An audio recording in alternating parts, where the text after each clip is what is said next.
Tonight we step quietly beneath the oldest sky, where baked clay still remembers names older than most kingdoms. In the galleries of the British Museum, thousands of Mesopotamian tablets rest beneath careful light. Scholars who study them do not speak of fantasy, at least not at first. They speak of administrative lists, temple hymns, royal inscriptions, broken seals, and the patient grammar of vanished cities. The University of Chicago's long work on Sumerian text confirms something simple and astonishing. The people of ancient Mesopotamia wrote down their gods with the same seriousness used for grain, labour, beer, and kings. That is where your path begins. So before you get comfortable, take a moment to like the video and subscribe, but only if you genuinely enjoy what I do here. And as the room grows softer around you, write your location and local time below. It is strangely comforting to know that someone is listening in darkness, somewhere else beneath the same turning sky. You're not entering a loud mystery tonight. You're entering a slow one. The question is not whether the Anunnaki appear in the old tablets. Records confirm that they do. Their names rise from Sumerian and Akkadian writings like figures seen through dust. They are not always described in one simple way. Sometimes they are great gods of heaven and earth. Sometimes they are judges of the underworld. Sometimes they appear as a divine assembly, remote and terrible in their authority. The quieter question is stranger. Did memories of such beings travel eastward, changing their clothing as they moved? Did old ideas pass from river valley to river valley, from temple courtyard to mountain shrine, from clay tablet into chant, symbol, and myth? Or are we only watching the human mind repeat its favourite shapes? Perhaps both are true. Your mind drifts to southern Mesopotamia, long before recorded history became neat enough for classroom charts. The land is flat, sunken, and shimmering. Reeds bend in the marshes, mud brick walls sweat under the heat. Donkeys complain in narrow lanes, because even the ancient world had no shortage of small grievances. Smoke rises from cooking fires. Somewhere, a scribe presses a reed stylus into wet clay, making marks that will outlive his bones. He does not know he is writing for you. He is recording offerings, names, duties, and divine powers. He belongs to a world where heaven is not distant in the modern sense. It is above, yes, but also administrative.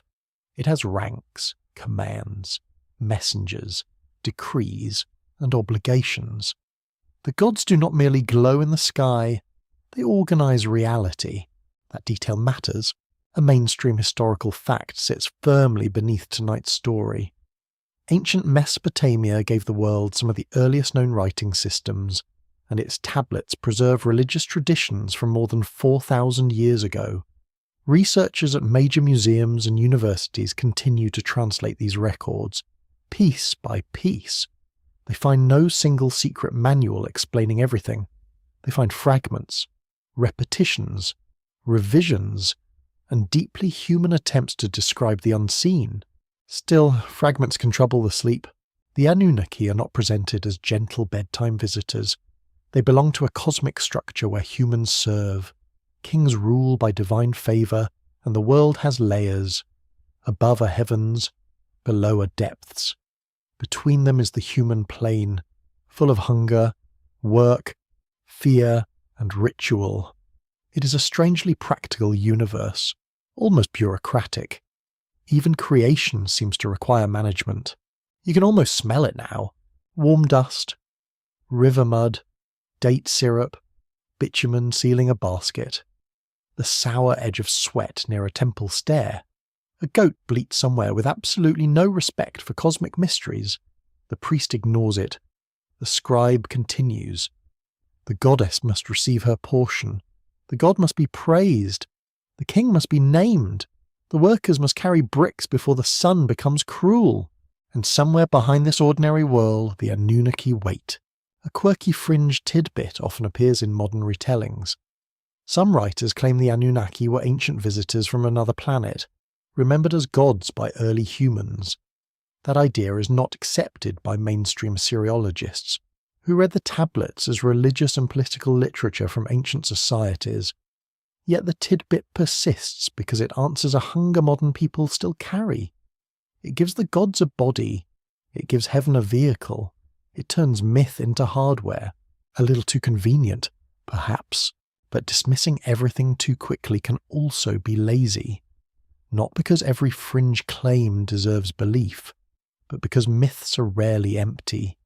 They preserve fears, memories, landscapes, social orders, and old explanations for suffering. They are not newspapers.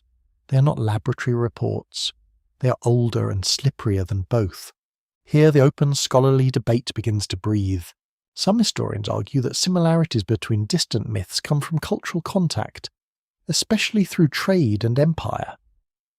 Others suggest that human societies independently develop similar cosmic patterns because they face similar problems: birth, flood, death, kingship, harvest, stars, and disaster press on every civilization. Scholars at Oxford and Yale have often approached such parallels with caution, treating them as clues rather than conclusions. That caution is not boring. It is a lantern. You carry it eastward in your imagination, though your feet remain still. From Mesopotamia, paths stretch toward Iran, the Indus world, Central Asia, and beyond. Goods moved along these corridors. So did stories. Lapis lazuli travelled, tin travelled, seals, weights, patterns, and artistic forms travelled. A merchant may carry wool, but he also carries gossip. A priest may carry ritual, but he also carries memory. A captive may carry grief, and grief is one of history's oldest archives. You begin to sense the hidden timeline, long before modern nations, long before hard borders, long before maps pretended the earth could be neatly owned. Ideas wandered, they crossed mountains slowly, they entered new languages, they lost old names and gained fresh faces. A divine council in one land might become a court of heavenly beings in another. A storm god might become a dragon lord. A goddess of fertility might become a mother of mountains. A group of ancient judges might dissolve into ancestors, serpent spirits, or star beings. Nothing proves a direct line yet. Still, the pattern invites you closer. Eastern traditions, from India to China, from Persia to Japan, from the Himalayas to Southeast Asia, often preserve layered worlds. They speak of beings above humanity, beings below the earth, ancestors who descend from heaven, serpents who guard wisdom, and cosmic rulers who govern order. These are not the Anunnaki in any simple sense. They are not wearing Mesopotamian name tags, which would be helpful but rather suspicious. Instead, they appear as echoes. An echo does not repeat perfectly. It bends around stone. It changes in a valley. It returns softer, older, and harder to locate. That is what you are listening for tonight, not proof shouted across a screen, but resonance moving through the deep chambers of human memory. You notice something unsettling but gentle. Many ancient traditions do not begin with humans at the centre. Humanity arrives late. The world is already arranged. Powers already exist. Rules already operate. Mountains already hold secrets. Rivers already have personalities. Stars already mark obligations. Human beings step into a drama that was running long before their names were spoken. That idea is humbling. It also feels oddly familiar. Modern science, in its own cool language, tells a similar emotional truth. The universe is ancient beyond human scale. Earth formed long before us. Life unfolded through vast ages. Human civilization is extremely recent. The old myths did not know geology or deep time as modern science understands them, but they often sensed that humanity was not first. They placed people inside a larger order, watched by beings older than kings. Perhaps that is where the Anunnaki still matter, not as a simple claim about ancient astronauts, not as a secret code hidden in every Eastern scripture, but as one of the earliest written examples of a human habit that never disappeared. People looked upward and downward. They imagined authority beyond the visible. They asked why they laboured, why they suffered, why rulers claimed sacred power, and why the sky seemed so silent. The tablets answered in one way. Eastern traditions may answer in others. You sit with that possibility as the night deepens. Somewhere in the mind's distance, a reed stylus presses into clay. Somewhere else, a temple bell sounds across a mountain valley. Between them lies a long corridor of memory, broken by deserts, wars, translations, and sleep. You do not need to solve it yet. For now, it is enough to follow the trace. A name written in Sumer, a serpent coiled beneath a shrine, a dragon rising through mist, a king claiming descent from heaven, a hidden teacher waiting in the mountains. All of them may be separate. All of them may be joined only by the human need to imagine what came first. And perhaps, beneath the oldest stories of the East, something still listens. You move now into the long country between clay and mountain, where stories do not travel like armies. They travel like dust on sandals. A tablet lies in the mind, small enough to fit in a human palm. It is not grand. It does not glitter. It is only clay, pressed with signs, hardened by time, damaged by accident, and saved by the strange mercy of fire. In Mesopotamia, fire destroyed houses, palaces, storerooms, and temples, yet it baked many tablets harder than ordinary sun drying ever could. Catastrophe became preservation. History, with its usual dry humour, kept the paperwork. You can almost hear a museum curator smiling at that. Records confirm that Sumerian and Akkadian scribes copied older stories for centuries. At American universities with major ancient Near Eastern collections, researchers have shown how myths, hymns, and lexical lists move through scribal schools. A young apprentice learned signs by copying names, gods, cities, professions, animals, and stars. He copied before he understood. He repeated before he interpreted. That is one way memory survives. It hides inside homework. The room smells of wet clay. Your fingers imagine its cool surface. The reed stylus makes a soft triangular bite. Outside, a courtyard burns under the afternoon sun, and a teacher corrects a crooked sign with the patience of someone who has suffered many beginners. The student lowers his head. He is not thinking of Eastern traditions. He is thinking of dinner. Yet through him, divine names continue their slow migration from one generation to another. The Anunnaki belong to this scribal world, but not only to it. Their memory is carried by temple ritual, royal ideology, lamentation, and cosmic storytelling. They appear in lists beside other divine powers, woven into the architecture of heaven and earth. A god does not merely exist. A god has rank, place, function, relation, and story. The ancient mind liked order, perhaps because daily life offered so much mud. Then the roads began. From southern Mesopotamia, trade routes reached beyond the rivers into highlands and distant valleys. Archaeologists have found evidence of exchange between Mesopotamia and the Indus region during the 3rd millennium before the Common Era. Seals, weights, beads, metals, and luxury goods moved between cities and ports. Scholars at Harvard, Pennsylvania, and other institutions have long studied these contacts through artifacts rather than romantic guesses. Artifacts are stubborn little witnesses. They do not tell the whole story, but they do refuse silence. A cylinder seal found far from its place of origin is a quiet traveller. A bead of lapis lazuli carries mountains inside its blue body. A carved motif repeats in a new land, slightly altered, like a remembered song sung by someone with a different accent. Trade does not prove theology moved entire and unchanged. Yet where merchants go, metaphors often follow.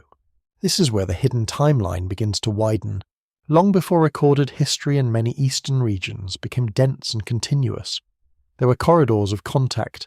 The Iranian plateau was not an empty gap. It was a living bridge of settlements, minerals, pastoral groups, and caravan paths.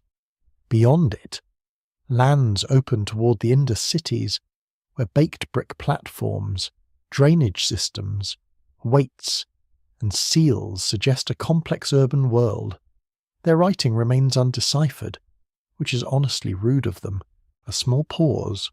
That undeciphered script is one of the great scholarly frustrations. Mainstream researchers agree that the Indus civilization was urban, organized, and widely connected. They debate whether its symbols represent a full writing system, a restricted sign system, or something in between. Some scholars see linguistic structure, others remain cautious because the inscriptions are very short. The debate continues, not because evidence is absent, but because evidence refuses to be generous. This matters for tonight's trail. If Mesopotamian ideas reach the Indus world, we cannot simply open a local scripture from that era and read the answer. We stand before seals, figurines, weights, baths, streets, and ruins.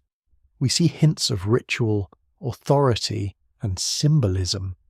But the voices remain behind a locked door. That silence encourages both careful scholarship and extremely confident speculation. Naturally, the internet prefers the second one. A quirky fringe tidbit appears here. Some modern writers have claimed that Indus seals secretly show visitors from Sumer, or even beings connected with the Anunnaki. Mainstream archaeologists do not accept those claims as demonstrated. The signs are too few, the context too uncertain, and the leap too large. Yet the fascination is understandable. A horned figure seated among animals, strange symbols above him, and the absence of readable explanation create a perfect cave for imagination. You're standing at that cave entrance. Cool air comes from within. It smells of old stone and river silt. You do not rush inside. Instead, you let your eyes adjust. Across the ancient Near East and into the East, mountains often become places where heaven touches earth. This is not surprising. Mountains look like stairways built by a god who did not care about human knees. They rise from plains with commanding force. Clouds gather around them. Rivers descend from them. Lightning strikes them. Snow crowns them. For people living below, mountains seem like storage houses of mystery. Mesopotamia had its sacred mountains in imagination and architecture. The temple tower, rising step by step, may be read as a built mountain, a meeting point between human labour and divine presence. Far to the east, sacred mountains also dominate religious landscapes.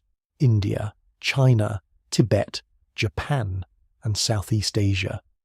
Each preserve traditions where mountains connect realms, shelter divine beings, or hide ancient knowledge. No direct line is proven by that resemblance alone. Still, the resemblance asks to be noticed. At Yale and Stanford, scholars of religion and mythology often warn against assuming that similarity means borrowing. Human beings everywhere look at mountains and think upward. They look into caves and think inward. They watch storms and think power. The open debate asks whether shared symbols arise from contact, common human experience, or some mixture too tangled to separate. That is not a weak answer. It may be the most honest one. You continue through the imagined corridor. The heat of Mesopotamia softens into stony uplands. The air thins. Hooves strike gravel. A merchant adjusts a bundle of cloth. A translator walks nearby, knowing enough words to bargain and insult, which are always the first pillars of international communication. In his pouch are seals, weights, charms, and perhaps a small image whose meaning will blur in the next valley. One evening, he sits near a fire. Someone asks about the cities of the West. He speaks of great temples, divine assemblies, and kings chosen by gods. He does not recite a tablet word for word. He tells what he remembers. The listeners reshape it within their own world. A judge of the deep becomes an ancestor below the earth. A heavenly council becomes a court of luminous beings. A divine worker myth becomes a story about the origin of human duty. Memory changes to survive. It does not cross continents wearing its original sandals. It borrows local boots, sometimes very uncomfortable ones, and keeps walking. This is why the question of Eastern traditions cannot be answered with a simple yes or no. They may preserve distant echoes of Mesopotamian themes, but not like a sealed jar carried untouched through time. More likely, ideas met other ideas. Divine councils met ancestor cults. Flood stories met local rivers. Sky gods met mountain spirits. Serpent guardians met underworld judges. The result was not a copy, it was a living braid. The Anunnaki, as written in Mesopotamia, remain themselves. Eastern beings remain themselves too, yet the human patterns between them invite thought. Ranked heavens, sacred labour, ancient rulers, hidden realms, descent from above, wisdom below, catastrophe remembered as divine judgment. These motifs drift across the map like smoke, never easy to catch, never quite gone. You begin to sense that the oldest stories are not isolated islands. They are shorelines facing one another across a dark sea. The tablet, the bead, the seal, the mountain path, the whispered tale by fire, all belong to the same slow movement, not proof of a single lost system, not denial of a local genius, but something more delicate, a world where people listened, traded, feared, borrowed, adapted, and dreamed beneath skies crowded with powers, and in that world a name could fade while a structure remained. A divine assembly might lose its Sumerian sound, a cosmic office might become a guardian spirit, a memory of beings before kings might pass into a tale of ancestors descending from light. The surface changes, the deep pattern waits. The night grows quieter around you. In the distance, mountains hold their dark shape against the stars. Somewhere behind them, another valley keeps another story, not identical, not separate, and not yet fully understood. You enter a world where kings do not stand at the beginning of power. They arrive late. In the oldest Mesopotamian imagination, authority descends from a height humans cannot reach by ladder, prayer, or ambitious family planning. Cities may have walls, fields, workshops, and noisy markets, but their deepest legitimacy comes from elsewhere. A ruler sits on a throne because the great powers allow it. A temple rises because the divine world has a place prepared for it. Human order reflects an order already older than human hands. That is the unsettling part.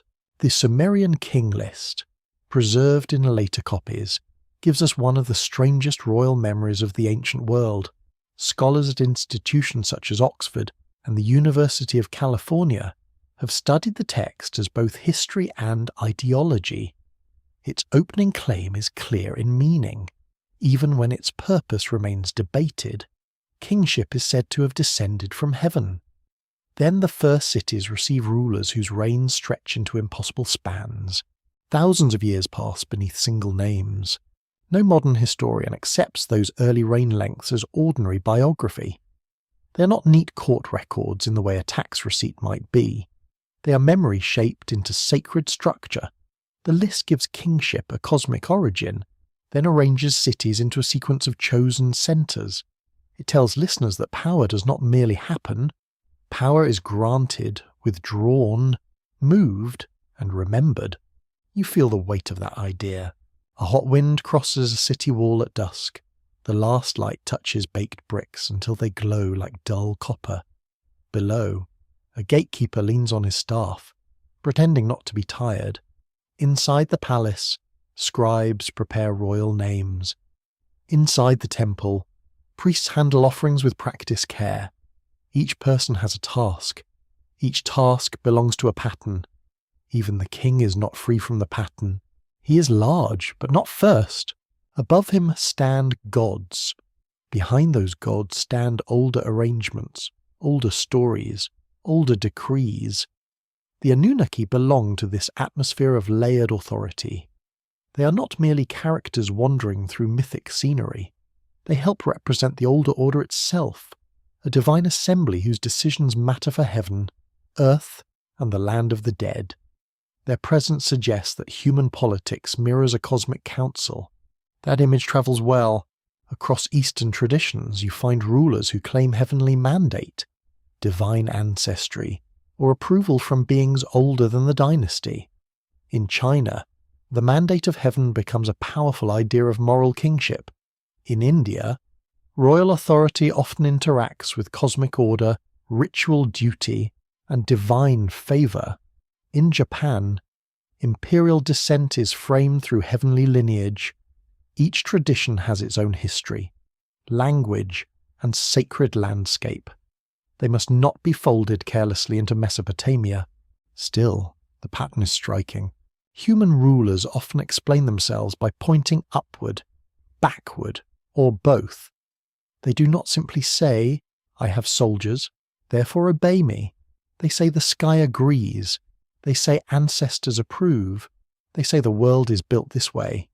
Very convenient, yes, and yet also deeply revealing. Power wants holiness because force alone does not calm the human heart. A mainstream historical fact steadies the scene. Ancient Near Eastern kingship was closely tied to divine authorization, but kings were generally not identical with the highest gods. They served, represented, pleased, or offended divine powers. University research on Mesopotamian royal inscriptions shows rulers boasting of temples built, enemies defeated, canals dug, and gods honoured. Their political success was framed as sacred responsibility. The king builds because the gods command. The king conquers because the gods permit. The king fails because the gods withdraw their face. This is not simply propaganda, although it is definitely propaganda too. It is a world view. People believe that famine, defeat, plague, and flood could reveal divine displeasure. A bad ruler might not only mismanage grain, he might endanger cosmic balance. That kind of fear gives politics a colder shadow. It makes the palace feel less like a house of power and more like a room beneath judgment. You stand in that room. The floor is cool under bare feet. Oil lamps breathe softly. Cedar beams hold darkness above.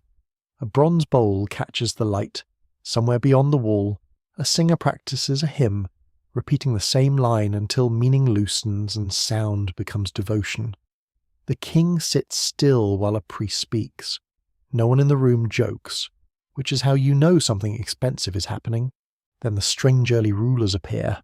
In the Sumerian king list, the first kings before the Great Flood are remembered with reigns that seem impossibly vast. Some modern readers leap instantly toward lost civilizations, hidden sciences, or beings who are not fully human. Mainstream scholars usually interpret the numbers as symbolic, ideological, or mythic, yet the effect is powerful. The text creates a time when kings were not like ordinary kings. They belonged to a deeper age. A quirky fringe tidbit clings to this point. Certain alternative writers claim these pre-flood rulers were memories of Anunnaki governors, ruling long before normal human monarchy. The claim is not supported by the text in any direct historical sense, yet it survives because the list itself feels like a door left open by accident.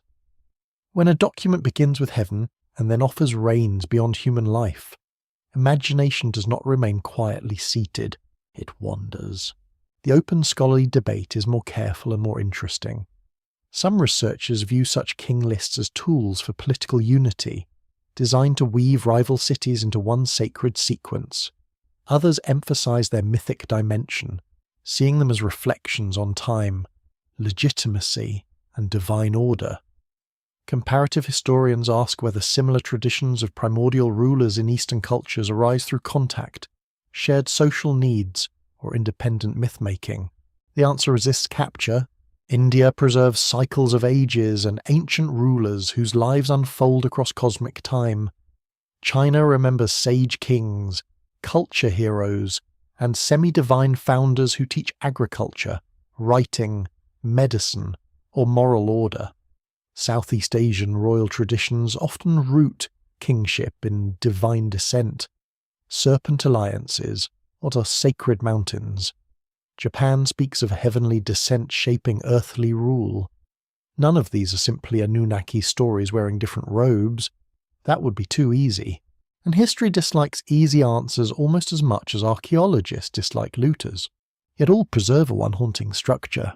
There was a time before normal history. In that time, beings greater than ordinary humans established rule, knowledge, or order. Later kings inherit fragments of that founding power. The present is weaker than the beginning. Authority is memory under pressure. You pause with that. The thought is not loud, it is heavy. Modern people often imagine history as progress, a long climb from ignorance into clarity. Ancient traditions often imagine something more circular, more mournful, or more layered. The first age may be brighter. The earliest rulers may be closer to heaven. The world may gradually decline, forget, fracture, and require restoration. In such a world view, the past is not primitive. The past is dangerous because it is powerful. This is where the Anunnaki become more than a name. They represent the kind of memory in which human life begins under supervision. The world is already administered. Duties are assigned. Cities receive destinies. Kingship descends. Mortals do not invent order from nothing. They inherit it from beings whose decisions remain partly hidden. Eastern traditions often preserve a similar mood. The first sages know more than later people. The earliest emperors commune with heaven. The first ancestors descend from luminous regions. Serpent kings guard treasures beneath the earth. Mountain immortals keep old formulas while ordinary villagers forget. These stories do not need to share a single origin to reveal a shared anxiety. Human beings suspect that civilization rests on borrowed authority. Borrowed from whom? Perhaps from gods, perhaps from ancestors, perhaps from memory itself, wearing the mask of divinity. Perhaps from those ancient institutions that once felt eternal until their bricks cracked and their languages died. You imagine a name carved for a ruler who believed his city would last forever. Dust fills the strokes, lizards cross the fallen threshold. The king is gone, the army gone, the singers gone, the tax collectors mercifully gone. Yet the idea remains, strangely alive. Power comes from above. The first rulers were closer to the source. Human history begins in the shadow of older beings. That shadow stretches eastward in many forms, not as proof of one hidden empire, not as a clean map of lost visitors, rather as a recurring human memory of hierarchy before humanity, of structure before freedom, of command before city law.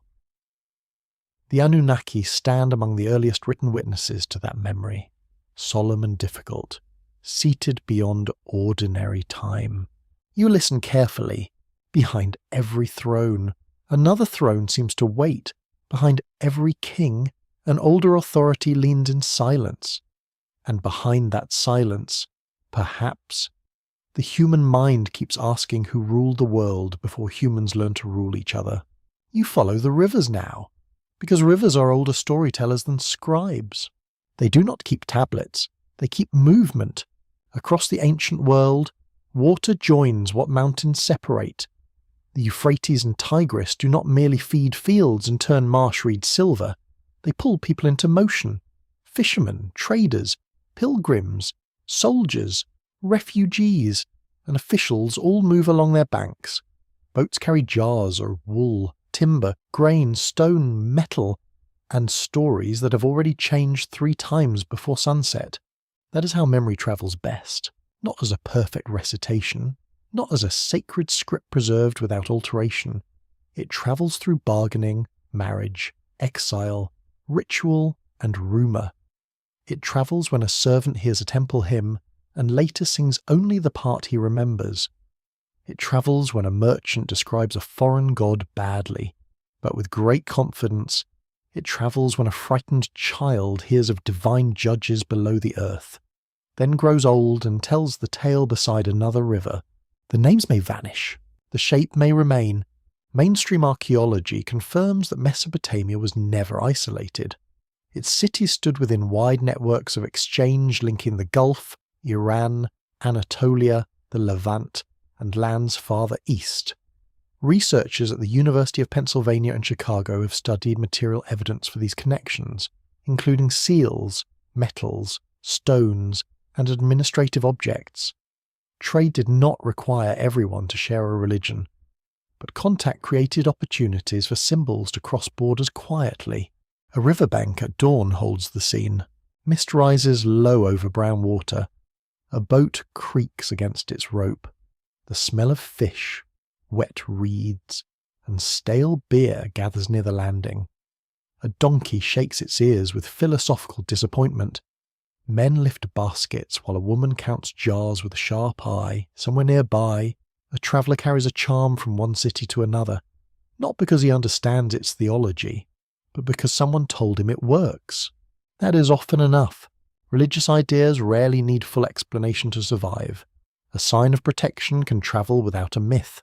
A divine symbol can be copied for beauty before its meaning is learned. A story of ancient beings can become a traveller's wonder, then a priest's comparison, then a local tale of ancestral powers. By the time it reaches another language, the original names may be gone, softened, or replaced. This is where forgotten names matter. The Anunnaki may not appear by name in Eastern traditions. That absence is important. It prevents lazy certainty. Yet traditions can preserve structural memories without preserving vocabulary. A divine assembly becomes a court of heavenly officials. Underworld judges become lords of the dead. Ancient creators become culture bringers. Sacred labor becomes human ritual duty. Descent from heaven becomes royal ancestry. These are not identical claims. They are possible transformations. You keep walking beside the water. The flat Mesopotamian plain gives way in imagination to ports along the Gulf, then to desert tracks, then to high passes where cold wind touches the face. The world opens in stages. Each stage edits the story. A god of storm and kingship may sound different among seafarers. A goddess of fertility may alter in a mountain valley where snowmelt matters more than marshland. A divine judge may become a guardian ancestor among people whose dead remain close to the household. Memory obeys landscape. That is one of history's gentler rules. A story entering a rice field does not behave as it behaved in a barley field. A myth told under monsoon clouds gathers different colours than one told beneath a dry Sumerian sun.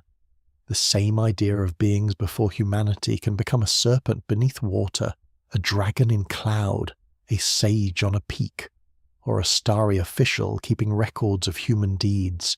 The old system loosens, then it reforms. A council decree in one culture may become cosmic law in another.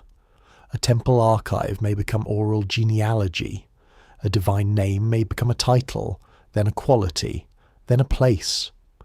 Scholars of comparative religion often speak carefully here. Some argue that transmission follows visible routes of trade and empire. Others warn that similar social structures can produce similar myths without direct borrowing.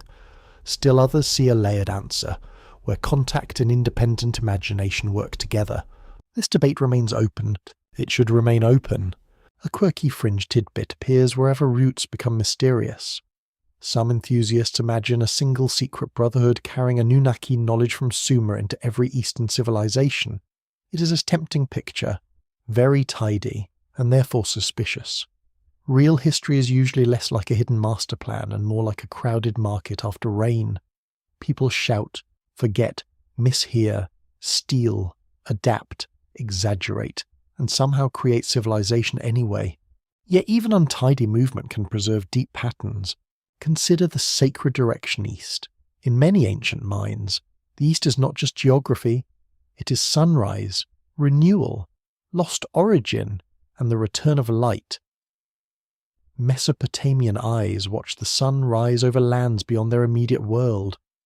Eastern lands could become places of wonder, danger, raw materials, and distant wisdom. To those farther east, Western stories may have arrived as strange echoes from old cities of clay. Each side imagined the other. Between them moved traders who cared mainly about profit and safe roads, rather heroic in their own sweaty way. You hear them at night in a caravan camp. A fire snaps beneath a sky thick with stars. Someone repairs a sandal. Someone curses a missing measure of grain. Someone tells a story of a city where gods once gathered to decide human fate. A listener from another land thinks of his own sacred beings, those who dwell above mountains and beneath rivers. He nods, not because the stories are the same, but because they recognize one another. That recognition matters. Cultures do not borrow everything equally. They accept what can fit inside existing rooms of meaning. A tale of divine judges fits easily where ancestors already judge. A story of heavenly descent fits where kings require sacred origin. A memory of beings who assigned human labour fits where ritual duty shapes society. A layered cosmos fits where mountains, caves, and skies already speak in sacred language. The river becomes a corridor of translation, not only translation of words, but translation of fear, translation of authority, translation of longing. People everywhere fear chaos, hunger, bad rulers, and forgotten dead. They long for order, protection, and explanation. When a foreign tale offers a shape for those needs, it may be welcomed, reshaped, and made local. Soon it no longer feels foreign at all. It belongs to the village. This is how ancient memory hides in plain sight. A child learns a story from an elder. The elder learned it from her mother, who learned it from someone whose people had once moved along a road. The road had touched a port. The port had hosted sailors from a land with different gods. In the beginning, perhaps, a divine assembly sat in a Mesopotamian hymn. At the end, many centuries later, a mountain spirit keeps a ledger of souls. The line is broken, but the resemblance still breathes. You do not force the connection, you let it hover. Historical caution is not the enemy of wonder. It protects wonder from becoming noise. Without caution, every serpent becomes a Sumerian god, every star becomes a spaceship, and every old temple becomes proof of whatever the speaker already wanted to believe. With caution, the ancient world becomes more interesting. It becomes human again, strange, patient, partial, and full of roads. The rivers carry forgotten names into that patient darkness. Some names sink, some cling to ritual, some transform into titles, some dissolve completely, leaving only a pattern of beings older than kings, councils above humanity, and hidden powers below the ground. The Anunnaki remain on their tablets, but the questions they raise are not trapped there. They move wherever people ask who ordered the world before human memory began. You stand beside the water as evening settles. The surface darkens. Insects gather. A boatman ties his craft with slow, practiced hands. Far away, another river waits under another sky, ready to receive a story that has forgotten its birthplace. And in the hush between currents, you sense that old traditions do not always preserve names. Sometimes they preserve shadows. Your mind drifts into the plains and forests of ancient India, where dawn opens like a ritual door. The air is damp with river mist. Grass bends beneath bare feet. Smoke from a small fire rises slowly, carrying the scent of milk, wood ash, and crushed leaves. Somewhere nearby, a voice begins a hymn, measured and careful, shaped by memory rather than ink. The sound does not hurry. It moves like someone placing stones across dark water. Here, sacred speech matters. In early Indian tradition, the Vedas preserve some of the oldest religious poetry in the world. Scholars at Harvard and Oxford have long studied these hymns as layered compositions, carried orally with astonishing precision before they were written down. The mainstream historical fact is quietly remarkable. Ancient Indian ritual specialists developed complex systems of memorization that protected sounds across many generations, often more faithfully than ordinary manuscripts could have done. That alone feels almost supernatural. Yet it is human discipline, repeated breath by breath. A teacher speaks, a student answers, a syllable is corrected, a pause is measured, the body becomes the archive. Before paper rules the room, memory rules the body. You can almost see the young learner sitting cross-legged in filtered light, trying not to yawn while the universe is being preserved inside his mouth. A little sympathy is fair. The world of these hymns is not the world of the Anunnaki. Its language, or gods, rituals, and landscapes are distinct, but it preserves something that belongs to tonight's larger mystery. It imagines reality as ordered by powers older than ordinary human society. The world is not random. It is upheld by sacred order, watched by radiant beings, shaped through ritual, and connected by speech that must be performed correctly. The universe listens closely. In the Vedic imagination, divine beings inhabit sky, storm, fire, dawn, and cosmic law.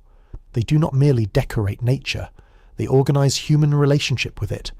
Fire carries offerings, storm brings force, dawn renews vision, the sun marks order.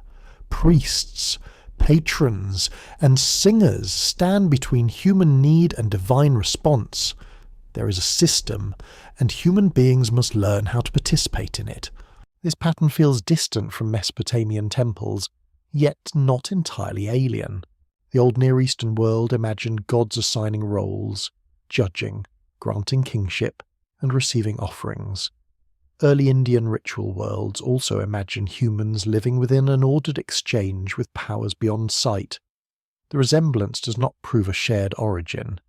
It does suggest that ancient civilizations often placed humanity inside a sacred administration larger than itself. People served the order that gave them life. That word matters, served. It does not always mean slavery. It may mean duty, ritual care, social obligation, cosmic maintenance, or survival. In many ancient traditions, humans are not self-created individuals floating in moral space. They are born into debts, debts to ancestors, debts to gods, debts to teachers, debts to the living earth. Modern life prefers freedom first, then obligation later, preferably never. Ancient life often begins with obligation. The fire crackles. You feel warmth on your face and damp ground beneath your knees. A priest lifts a ladle. Butter hisses into flame. Smoke climbs upward, thin and blue. It is not just smoke. Within the ritual imagination, it is movement between worlds. The visible offering becomes invisible exchange. A human act reaches toward powers that existed before the singer was born and will remain when his village is dust. That is how celestial architecture begins. Indian tradition speaks often of builders, makers, and cosmic craftsmen. In later texts, divine architects shape palaces, weapons, aerial cities, and splendid halls. These figures do not match the Anunnaki, but they preserve a related fascination. Civilization is imagined as something first known by higher beings, then given, taught, mirrored, or imperfectly copied by humans. Buildings become more than shelter. They become diagrams of the unseen. Stone remembers sky. A mainstream observation from the study of Indian architecture confirms that temples were often designed according to sacred geometry and cosmological principles. Scholars at universities such as Chicago and Columbia have studied how temple plans can encode ideas of cosmic order, sacred direction, and divine presence. The temple is not simply a house for a god. It is a model of the world, tightened into stone. You stand before such a model in thought. The outer walls are warm beneath the afternoon sun. Carvings crowd the surface. Figures lean, dance, guard, bless, threaten, and smile with unreadable patience. Incense thickens the air. Bells ring from within, and the sound gathers in the chest. You're not merely approaching a building. You're approaching a map of layered reality. Many Eastern traditions preserve this logic. The sacred structure below corresponds to a hidden structure above. The altar mirrors the cosmos. The palace mirrors heaven. The mountain mirrors the axis of worlds.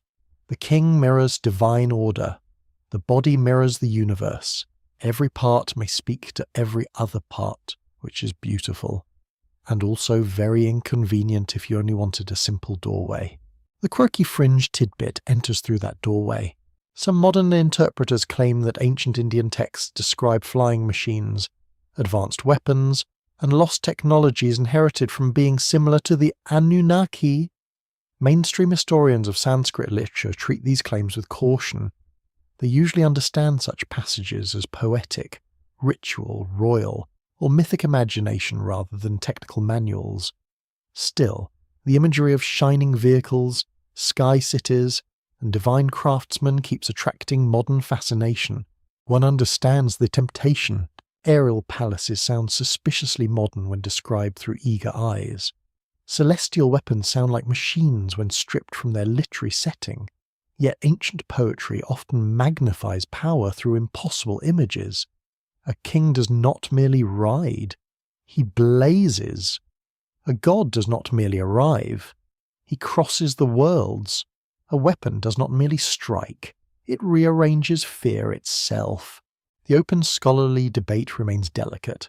Some researchers explore whether Indo-Iranian traditions preserved very ancient shared religious patterns that developed before later cultures separated. Others focus on regional creativity, ritual performance, and local social change. Comparative specialists ask how much similarity between Indian and Near Eastern motifs reflects contact, inheritance, or universal symbolic thinking. The question is not closed, and honest scholars do not pretend that one answer explains every echo. You can feel that uncertainty in the temple shade. A carved figure looks down from the stone, half graceful, half severe. Nearby, a child drops a flower and is immediately scolded by someone who takes flowers very seriously. The sacred and the ordinary touch constantly. A cosmic plan may be carved into a wall, but someone still has to sweep the steps. This is humanity's place.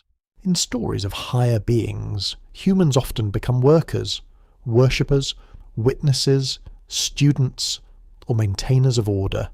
They do not invent the pattern, they enter it. In Mesopotamia, humans may be imagined as created to relieve divine labour. In Indian traditions, humans often sustain cosmic harmony through ritual, duty, and right conduct. The myths differ, but both ask why human action matters in a universe ruled by powers beyond human scale. Perhaps the answer is unsettling. Perhaps humans matter because the cosmos requires participation, not because humanity is first, greatest, or most impressive. The donkey near the river may disagree anyway. Humans matter because they are placed in the middle, between earth and sky, memory and forgetting, hunger and offering. They are fragile agents in a system they did not design. That thought drifts eastward like smoke. If Eastern traditions preserve anything like a memory of the Anunnaki, it may not be a name. It may be the sense of older intelligences arranging the world before human societies understood themselves. It may be the image of divine technicians, cosmic rulers, shining visitors, and hidden teachers who stand behind civilization's first patterns. It may be the feeling that knowledge descends. Not all knowledge is invented below. Some is received from above, or recovered from within, or remembered from an age no longer reachable. The difference between those possibilities is vast. The feeling beneath them is similar. Humanity listens at the edge of a greater order, hoping to repeat the correct words. Night settles over the imagined plain. The ritual fire has become embers. The smoke thins. Insects begin their small, endless music. Somewhere beyond the trees, a river moves through darkness, carrying flower petals, ashes, and reflections of stars. The celestial architects remain unnamed in the silence, but their pattern lingers in temple, hymn, and breath. Perhaps this is how old memories survive, not as proof carved plainly in stone, but as a way of building the world. You descend into stories where wisdom does not fall from the sky. It coils beneath the earth. Across South and Southeast Asia, serpent beings appear in rivers, caves, lakes, palaces, and hidden realms below ordinary human life. They guard treasure. They protect sacred places. They trouble careless rulers. They appear at the edges of rain, fertility, death and secret knowledge. Their presence is not always evil. Often, it is older than moral simplicity. That makes them difficult. The earth beneath your feet seems to soften. Damp soil presses upward through the imagination. The air smells of moss, clay, and river stones after rain. A cave mouth opens under tangled roots, its darkness cool and patient. Water drips somewhere inside. Every drop sounds larger than it should. You step carefully, because old stories enjoy punishing overconfidence. Very considerate of them. In Indian traditions, serpent beings are often called powerful dwellers of hidden realms and watery depths. Mainstream scholarship recognizes that serpent worship and serpent symbolism are ancient features of South Asian religious life. Archaeologists and historians at universities such as Chicago and London have studied serpent imagery in relation to fertility, kingship, protection, and local cults that became woven into larger religious worlds. The fact is steady. Serpent symbolism did not belong to one simple religion or one single period.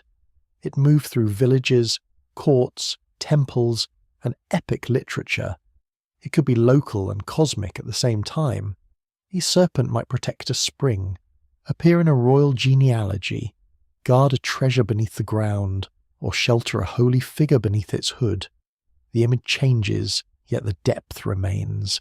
The hidden realm is important in Mesopotamian thought. The divine world was layered. Heaven stood above. The earth held human life. The underworld stretched below, shadowed by judges, ancestors, and powers that could not be ignored. The Anunnaki themselves were sometimes associated with the great gods above, and in other contexts with underworld judgment. Their identity shifted with text and period, but their authority often felt old, collective, and remote. Serpent beings in Eastern traditions are not the Anunnaki, yet they occupy a similar threshold of unease. They belong to a realm beneath ordinary sight.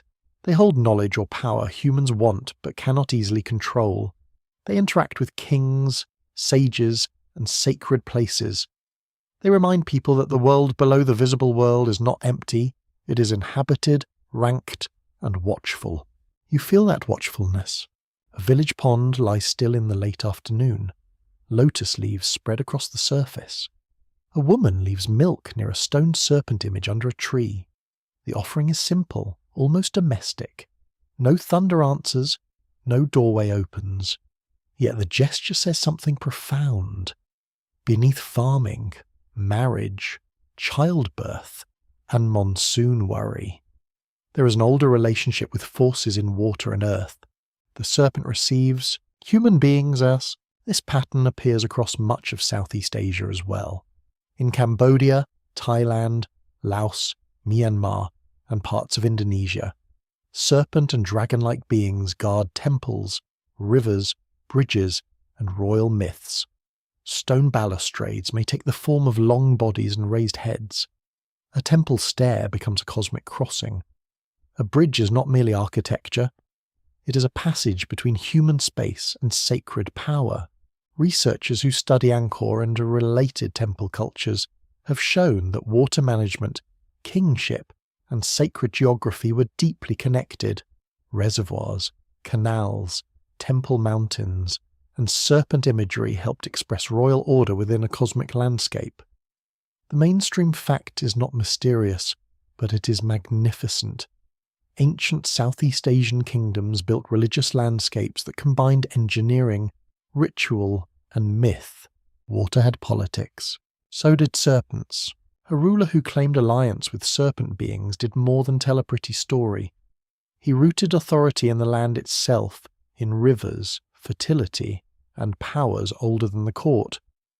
It is not hard to see why such myths were useful. It is also too small to call them only useful. People lived inside them. They married under them, planted under them, feared floods under them, and buried their dead beneath their shadow. A quirky fringe tidbit often coils around these traditions. Some modern writers claim serpent beings preserve memories of reptilian extraterrestrials, underground civilizations, or Anunnaki-related bloodlines. Mainstream historians do not treat such claims as evidence-based readings of the ancient sources. The stories belong first to ritual, ecology, kingship, and religious imagination. Still, the fascination persists because serpent myths feel strangely physical. They give hidden power a body that can move, watch, and return. The body matters. A serpent touches the ground with its whole length. It disappears into holes. It sheds its skin. It lives near water. It can kill without warning. It seems both ancient and renewed. For early communities, this made it a perfect symbol for life, death, fertility, danger, and transformation. No spaceship required. Really, the snake already has excellent branding. You continue into the cavern. The walls glisten with mineral damp. The passage narrows. Your hand touches cold stone. Somewhere below, unseen water moves with a slow throat-like murmur. In such places, it becomes easy to understand why hidden beings were imagined beneath the surface. The underground world feels alive. It breathes in temperature, echo, and pressure. It refuses the ordinary comfort of sunlight. Here the open scholarly debate becomes subtle. Some scholars argue that serpent traditions grew mainly from local ecological experience, especially in monsoon regions where water, fertility, and danger shaped life. Others compare serpent guardians across Asia and the ancient Near East, asking whether trade, migration, and religious exchange helps certain motifs spread. A third view allows both forces to work together, with local serpent cults absorbing distant cosmological ideas over many centuries. The third view feels especially human. Ideas rarely arrive in empty rooms. They meet older customs already sitting by the fire. A foreign tale of underworld judges might meet local river spirits. A cosmic hierarchy might meet village serpent guardians. A royal myth might bind them together for political and spiritual force. The result is not a borrowed story. It is a new creature with older bones. You notice the Anunnaki only as a shadowed comparison. Their world includes deep places, decrees, and beings whose authority exceeds humanity. Eastern serpent lore includes hidden domains, guarded knowledge, and powers beneath kingship. Both remind the listener that civilization rests over depths it cannot fully command. Beneath the city, beneath the field, beneath the temple stair, something older remains unconverted to ordinary life. That thought is quiet but persistent. Ancient people did not always separate nature, spirit, and society the way modern categories do. A river was water, root, boundary, danger, and sacred presence. A serpent was animal, omen, guardian, ancestor, and symbol. A king was man, office, ritual body, and cosmic hinge. If such a world seems complicated, that is because it was paying attention. Modern thinking often simplifies by cutting, ancient thinking often connected by weaving. In the serpent traditions of the East, the weave is dense. A hidden realm may be below water. A treasure may be wisdom, fertility, or royal legitimacy. A serpent bride may connect a human dynasty to the land. A coiled guardian may protect a teaching from those who are unready. An underground palace may be a memory of caves, floods, minerals, ancestors, and dreams gathered into one image. Perhaps this is where the memory deepens. If echoes of the Anunnaki survive anywhere beyond their tablets, they may not survive as tall beings with familiar names. They may survive as an old grammar of power, above and below, command and service, hidden knowledge and human need, older beings and later societies. A world administered from places humans cannot enter without risk. You stop at the edge of an underground pool. The water is black, but it reflects a tiny piece of light from the cave mouth. That small reflection trembles whenever a drop falls. It seems like a star trapped underground. In the silence, you understand why ancient people placed wisdom in the depths. What is hidden feels precious. What is dangerous feels sacred. What is beneath may be older than what stands proudly above. The serpent does not explain itself. It simply waits.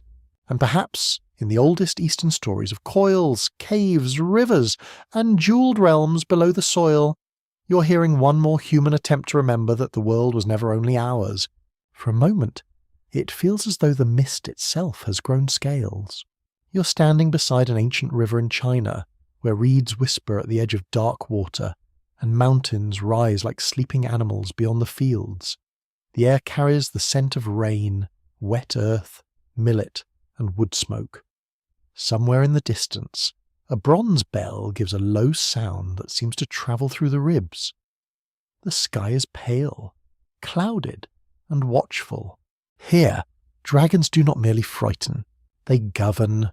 In Chinese tradition, the dragon is not only a monster to be slain, it is rainbringer, ancestor, imperial emblem, river power, cosmic creature, and sign of transforming energy. It can rise into cloud or sink into water. It can sleep beneath mountains.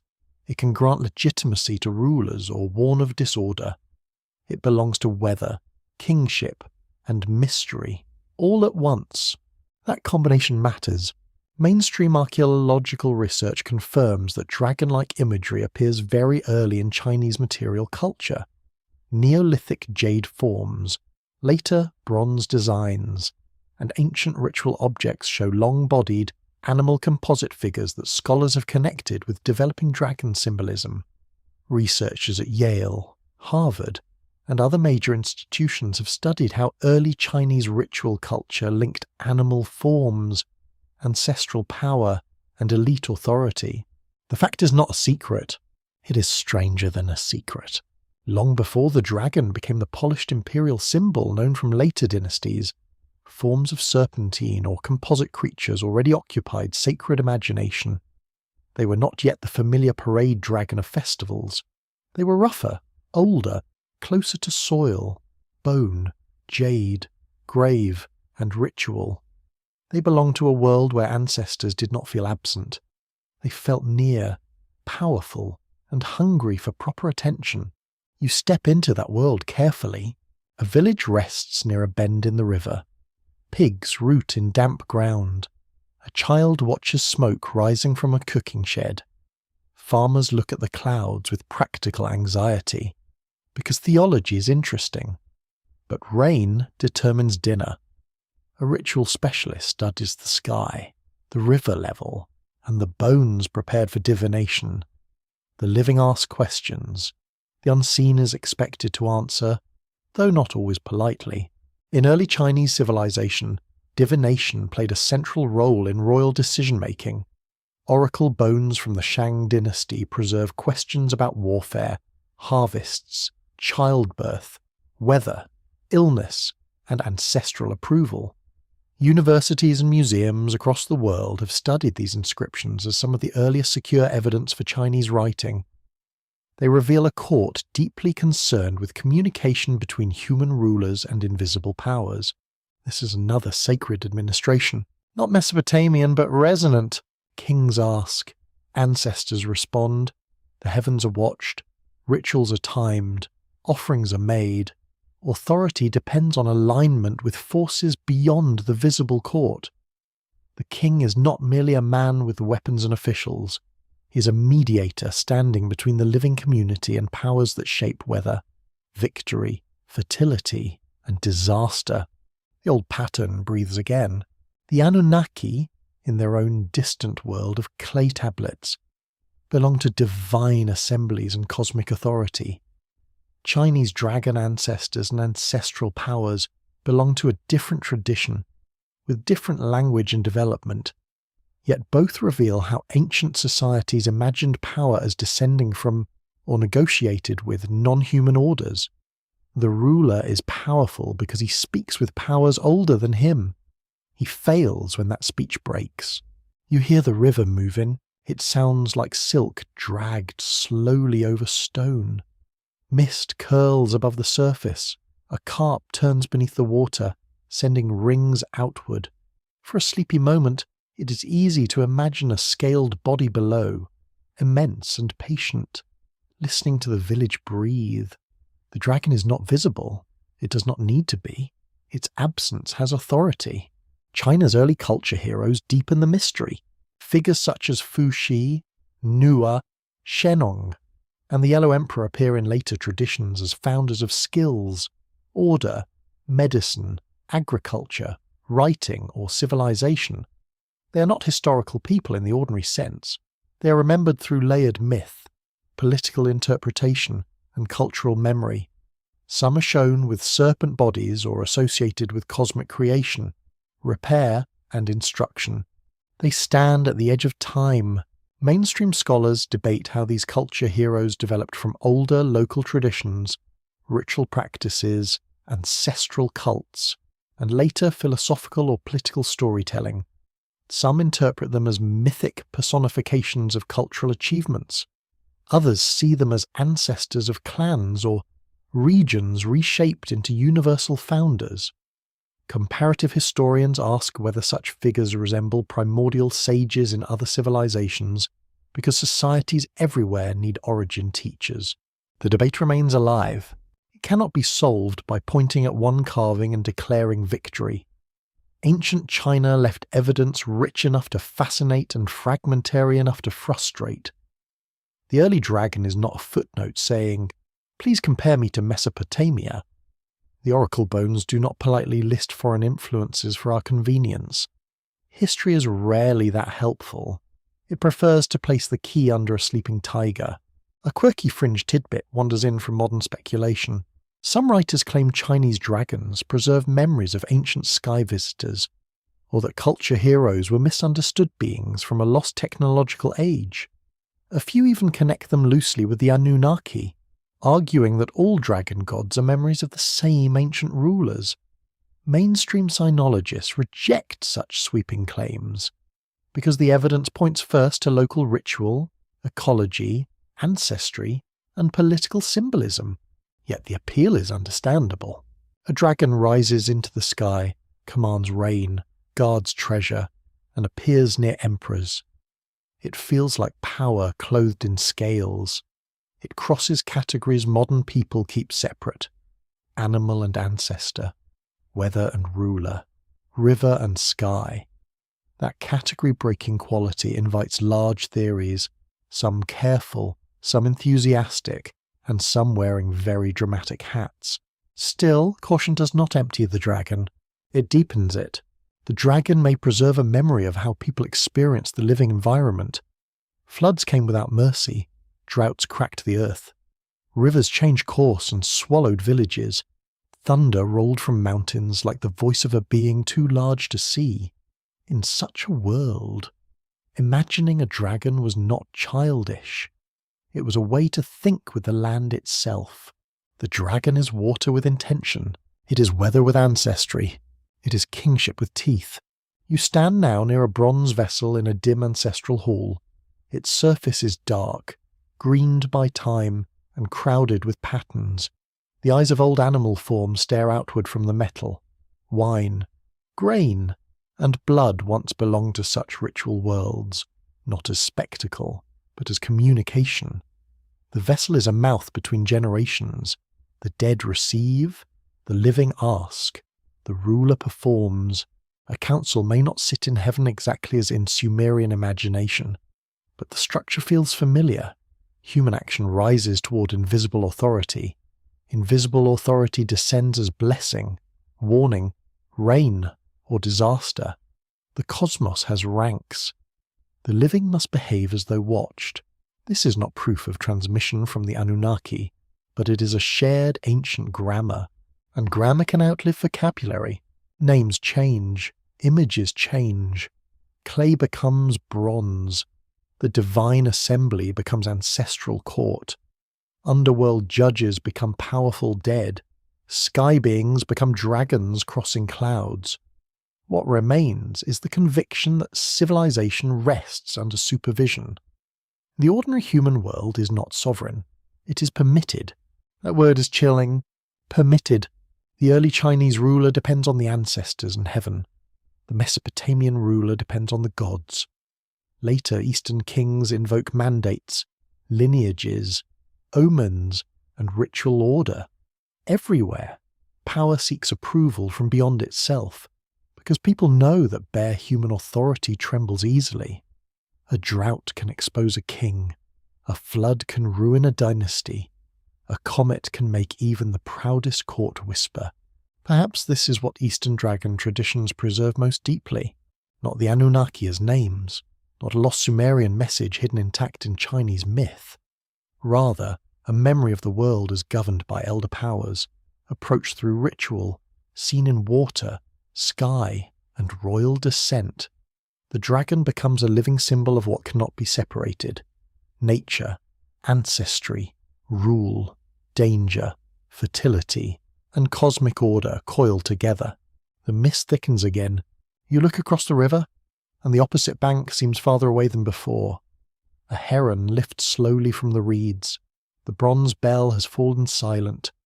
Rain begins, light at first, tapping leaves and darkening the soil. No dragon appears. No answer is spoken. Yet the water rises, and somewhere inside the old stories a scaled ancestor turns beneath the clouds, carrying a memory too ancient to name directly. You cross the sea in thought, toward islands where heaven descends through mist and salt wind. The shoreline is silver at dawn. Waves fold themselves over black stones. Seabirds cry above the foam, and the air tastes of kelp, smoke, and coming rain. A narrow path climbs from the beach towards cedar trees, where old trunks stand in green shadow.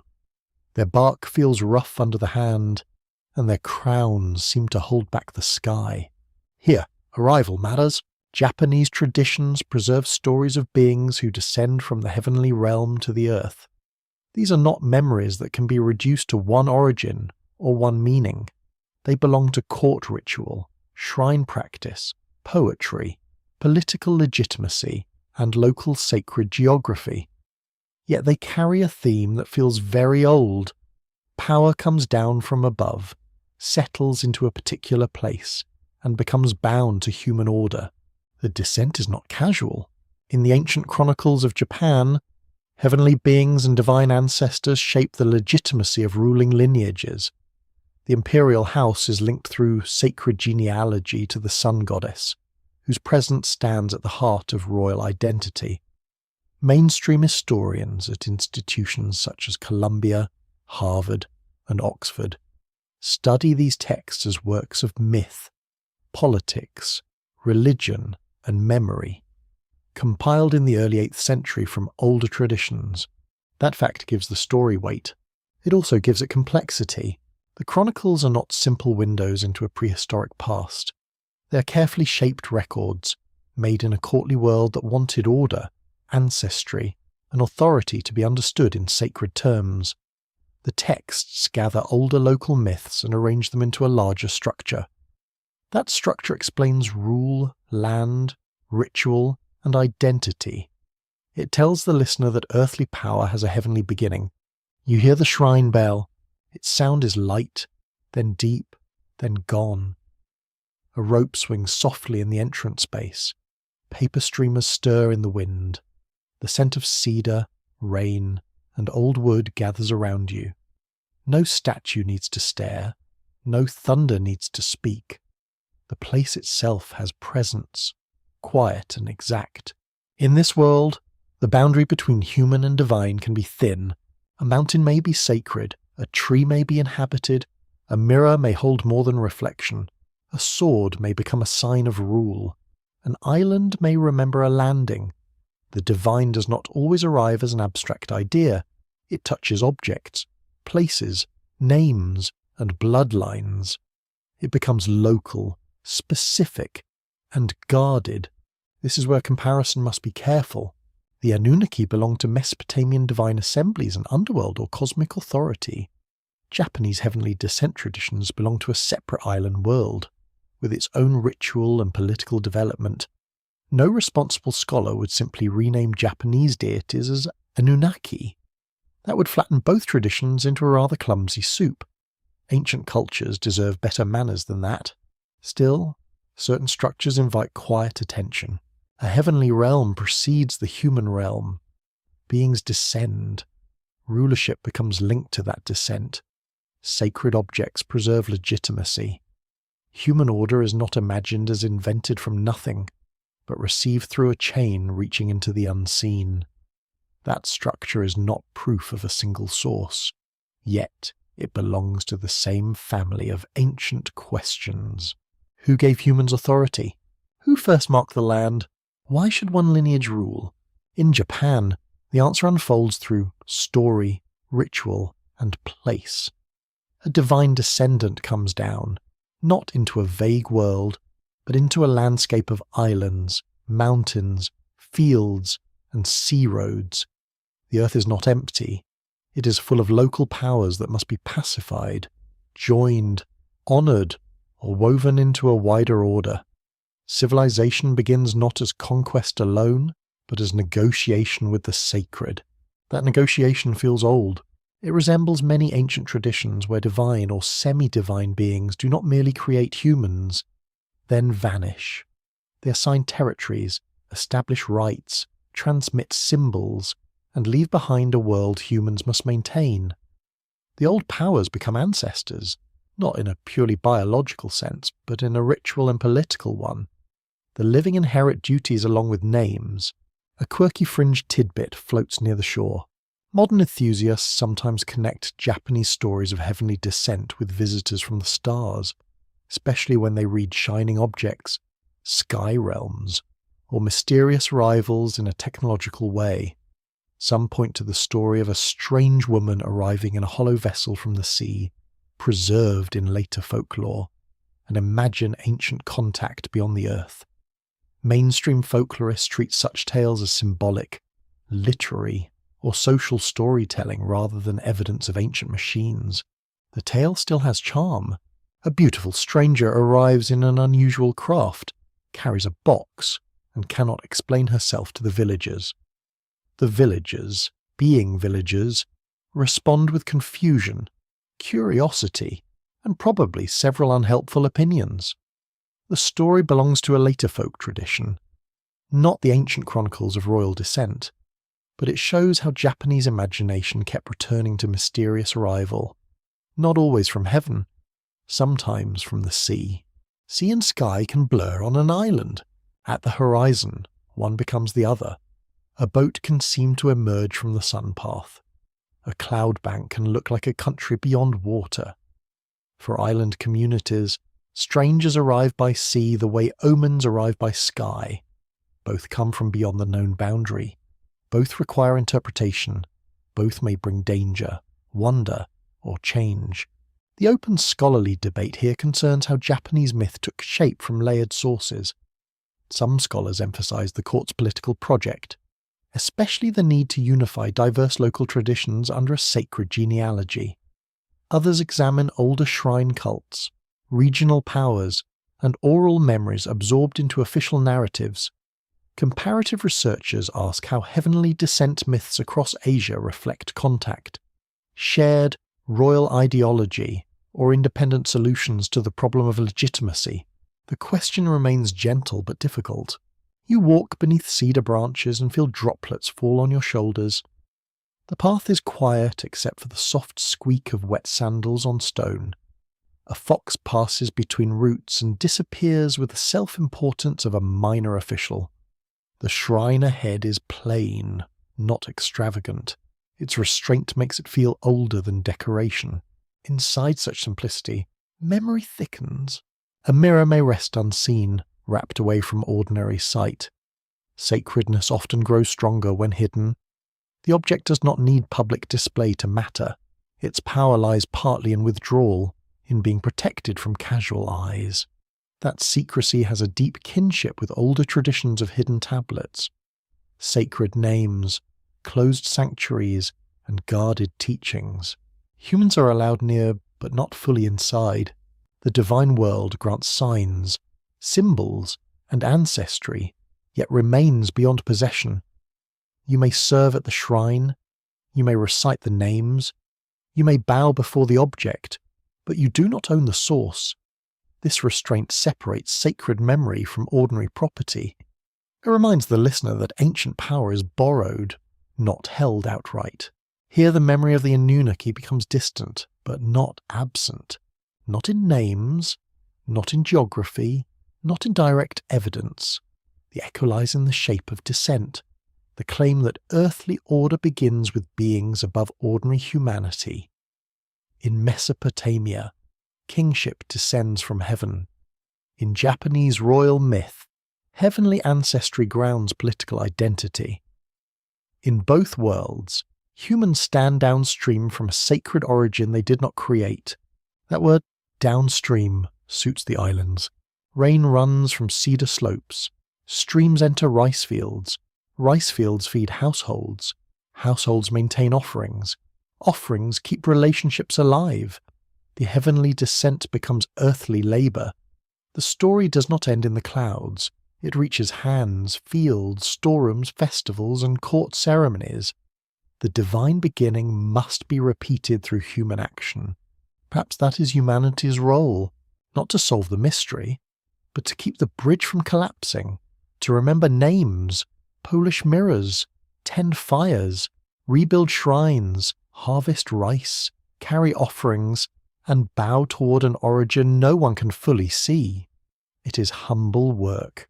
It is also the work by which worlds remain connected. Evening comes softly to the island. The sea darkens beyond the trees. Lantern light trembles under the eaves.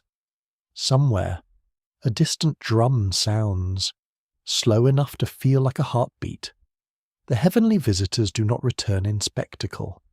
They remain in genealogy, ritual, object, and place.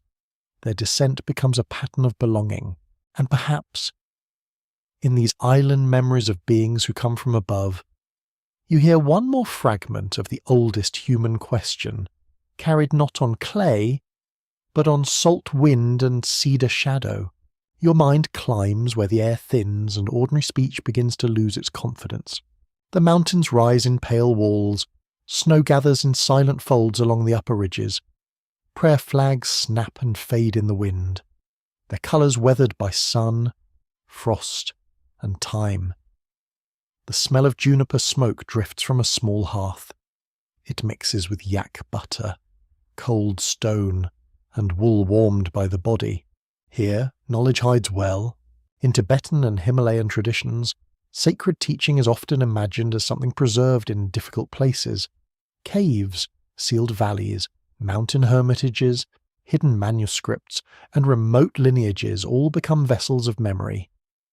The landscape itself seems to protect what the world below might misuse or forget. A path may vanish beneath snow. A cave entrance may be known only to one teacher. A text may wait for the right century. That is a powerful idea. Mainstream scholarship confirms that Tibet developed rich traditions of monastic learning, ritual practice, manuscript preservation, and sacred geography. Researchers at Columbia, Virginia, and Oxford have studied how Tibetan religious communities transmitted texts through monasteries, oral instruction, pilgrimage networks, and local sacred sites. The historical fact is not vague at all. Tibetan culture became one of the great manuscript and contemplative civilizations of Asia, yet its memory is not only written, it is walked, it is sung, it is repeated in ritual, it is carved into rock and painted on walls darkened by butter lamps. It is carried by teachers whose biographies sometimes move gently between history and marvel. It is also hidden deliberately, because not every teaching is considered suitable for every ear. This is where the mountain becomes more than scenery. It becomes a gatekeeper. You stand near a cliffside cave.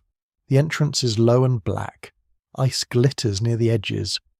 A raven tilts its head from a nearby rock, looking deeply unimpressed with your spiritual progress. Inside, the floor is uneven. The walls smell of damp mineral cold. A small lamp trembles in a niche, and its flame makes the cave breathe with shadows. It is easy to understand why such places attract stories of concealed masters and secret lineages. The cave feels older than biography. Tibetan traditions include the notion of hidden treasures, teachings concealed for later discovery when conditions become ripe.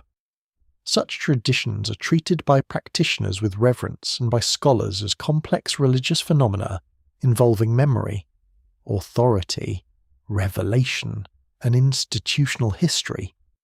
The hidden treasure is not merely a lost object. It is a way of saying that truth can retreat from history, then return when humans are ready. That idea echoes widely. In many ancient traditions, wisdom is not simply available, it is guarded. It may be kept by gods, serpents, ancestors, immortals, sages, or beings dwelling beyond ordinary sight. Mesopotamian stories also know the danger and privilege of knowledge. Divine decrees, sacred plans, and cosmic offices are not casually handed to anyone wandering by with enthusiasm and poor footwear. Knowledge has rank. The Anunnaki belong to a world of ranked powers and guarded decisions. Tibetan hidden lineages belong to a much later and very different religious universe. Yet both preserve a mood in which higher knowledge does not originate in ordinary human argument. It descends, appears, is entrusted, or is revealed under conditions. Humanity is not the owner of wisdom. Humanity is the receiver, the carrier, and sometimes the careless borrower. That last part feels painfully plausible. A quirky fringe tidbit has grown around the Himalayas for more than a century. Western occult writers and modern seekers have imagined hidden masters living in remote mountain regions, preserving ancient knowledge from before recorded civilization. Some connect these imagined masters with lost continents, star beings, or Anunnaki-like visitors. Mainstream historians do not accept such claims as evidence for prehistoric super-civilizations, but they do study how Tibet became a screen for outside fantasies. Tibet did not ask for everyone's projection, yet remote places often receive them. When a landscape is difficult to enter, outsiders fill it with their own longings. Mountains become libraries, caves become laboratories, monasteries become vaults of forbidden history. Sometimes these fantasies ignore real people, real languages, and real suffering. That is the rude side of wonder. It can look at a living culture and see only a mirror. Care is needed. Still, the Tibetan material itself is already mysterious enough without importing machinery from the stars. Sky realms, visionary journeys, protective deities, hidden valleys, and death practices all place human life inside a vast layered cosmos. Beings appear in subtle forms. Teachers travel through dreams. Sacred mountains house invisible communities. The dead move through intermediate states described with remarkable psychological detail. The world becomes porous, not chaotic, but porous. Ordinary sight is only one layer of perception. A valley may be farmland to a herder, a sacred body to a pilgrim, and a hidden realm to a visionary. All three meanings can occupy the same place. Modern maps struggle with that. They prefer one label per location, as if the earth signed an agreement. Ancient and traditional worlds rarely behave so neatly. The open scholarly debate here asks how much of Himalayan sacred geography reflects older local traditions that were incorporated into later religious systems. Some scholars emphasize indigenous mountain and spirit cults. Others study influences from Indian Buddhism, Central Asian exchange, and later monastic institutions. Comparative historians ask how hidden realm traditions resemble broader Asian patterns of sacred concealment, without assuming one simple source. Again, the answer is layered. The Himalayas were never a blank wall. They were crossed by traders, pilgrims, monks, soldiers, refugees and storytellers, salt, wool, tea, manuscripts, metals, and ritual objects moved through high passes. So did ideas about gods, demons, kings, ancestors, protectors, and cosmic maps. The mountains separated people, yes, but they also filtered contact, changing whatever passed through them. You feel that filtering in the air. A chant begins in a distant room, low and even, it does not rush forward. It circles. The syllables fill the cold hallway like smoke, then settle into silence. Outside, wind scrapes snow across stone. The body feels small here, and the mind grows careful. At such altitude, even certainty breathes slowly. The hidden timeline becomes vertical, not simply past to present, but lower to higher, visible to invisible, outer to inner.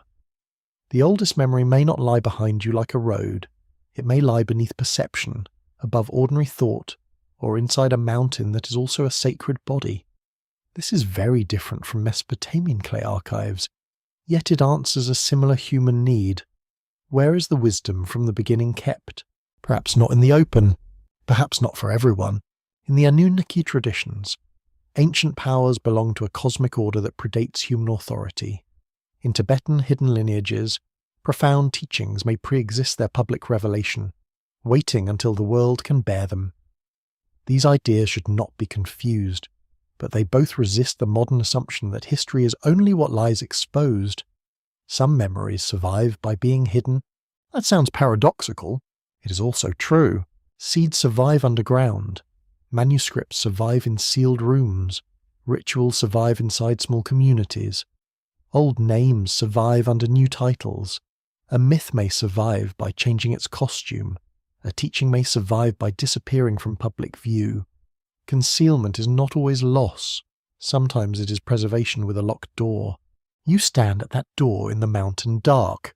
No one opens it fully. That is probably wise. Stories of hidden knowledge warn as much as they invite. They suggest that power without preparation can damage the seeker. The secret is not withheld merely to be dramatic, although humanity has never disliked drama. It is withheld because the human heart is often less ready than the human mouth claims. The flame in the cave lowers. You hear wind move across the entrance like a hand brushing fabric. Snow begins again, soft and steady.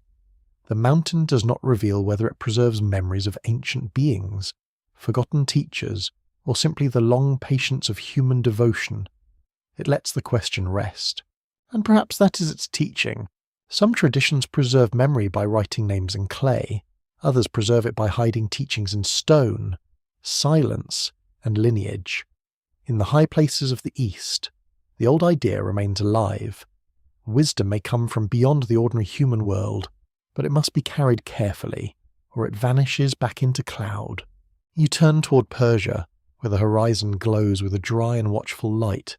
The land opens in wide plateaus, salt deserts, garden walls, and mountains that rise blue in the distance. Wind moves through tamarisk and thorn. Dust gathers along the hems of robes. At evening, firelight catches in polished metal, and the scent of ash, wool, and bitter herbs drifts beneath a sky crowded with stars. Here, the world is not still. It is contested. Ancient Iranian traditions preserve a powerful vision of order and opposition. Light and truth stand against deception, chaos, and spiritual corruption. The universe becomes a moral field, not merely a landscape of gods and humans. Every action matters because every action leans toward one side of a cosmic struggle. Even silence can feel like a choice. That gives the night an edge. Mainstream historians confirm that the ancient Iranian religious world deeply shaped later traditions across Western and Central Asia. Scholars at Harvard, Yale, and Oxford have studied Zoroastrian texts, royal inscriptions, and Achaemenid imperial ideology as major sources for understanding Persian ideas of kingship, truth, ritual purity, and cosmic order. The written evidence is later and layered, but the impact is beyond doubt. Persia did not merely receive ideas, it transformed them. A royal road crosses the imagination. Couriers ride hard through dust, changing horses at stations, carrying messages across an empire so large that sunrise and sunset seem to belong to the same king. Administrative tablets, seals, languages, and taxes tie distant peoples to a central power. A palace rises at Persepolis with columns like stone forests. its stairways carved with delegations bringing gifts from many lands. You stand at the foot of those stairs. The stone is warm under your palm. Figures in relief move forward forever, bearing vessels, animals, textiles, weapons, and tribute. Their faces are calm, almost dreamlike. No one appears to hurry, which is generous, since eternal procession is probably tiring. Above them, kingship is shown as ordered, ceremonial, and cosmically approved. Empire becomes a picture of harmony. Of course, as empires love such pictures, reality was sharper. Conquest, labour, tribute, and command stood beneath the elegance. Yet ideology matters because people used it to understand power. Persian kings presented themselves as chosen by the great god and as defenders of truth against the lie. That phrase, truth against the lie, carries enormous weight. It turns political rebellion into moral disorder. It turns government into cosmic maintenance. Here, the comparison with Mesopotamia grows more intricate. The Anunnaki belong to a world where divine assemblies decree destinies and where kingship descends through sacred approval. Persian royal ideology also places kingship within a higher order, though shaped by different theology and historical circumstances. The king is not merely fortunate. He is responsible to truth, order, and divine favour. If he rules rightly, the world holds. If he fails, disorder presses inward. That pressure feels familiar. Many Eastern traditions imagine rulers as guardians of balance. The king is not only a commander, but he is a hinge between seen and unseen realms. In Persia, this hinge becomes especially moral. The ruler must protect cultivated land, proper worship, just conduct, and social order. Gardens bloom under good rule. Roads remain safe. Water flows through channels. Lies are punished. At least, that is the royal claim. Beautifully engraved and not at all modest, a garden appears. Walls shelter cypress, pomegranate, and flowing water. The heat outside is harsh, but inside the garden, shade gathers like mercy. Birds move among branches. Water channels divide the ground in careful lines, making order visible. The Persian garden is not just luxury. It is a model of control over barrenness, a small world arranged against chaos. This is a different kind of celestial architecture. Not a temple tower rising from river mud, not a shrine under cedar trees, not a mountain cave filled with smoke. It is an ordered space where earth, water, plant, and authority meet. The king who makes the garden seems to imitate a cosmic pattern. Dryness is answered by irrigation. Wilderness is answered by measure. Disorder is answered by form. The mainstream historical fact settles into the shade. Ancient Persian imperial administration used multiple languages, vast road systems, and regional governance to hold together diverse peoples. American and European scholars studying Persepolis tablets have shown the complexity of workers, rations, travel, and state organization under the Achaemenid kings. The empire was not only battles and monuments, it was paperwork, logistics, food, and movement. Even cosmic kings need accountants. There is something oddly comforting about that. Behind divine favour and carved winged symbols, someone counts grain, someone records wine, someone assigns rations to workers and travellers. The sacred order of empire depends on ordinary hands. This recalls a deep ancient pattern.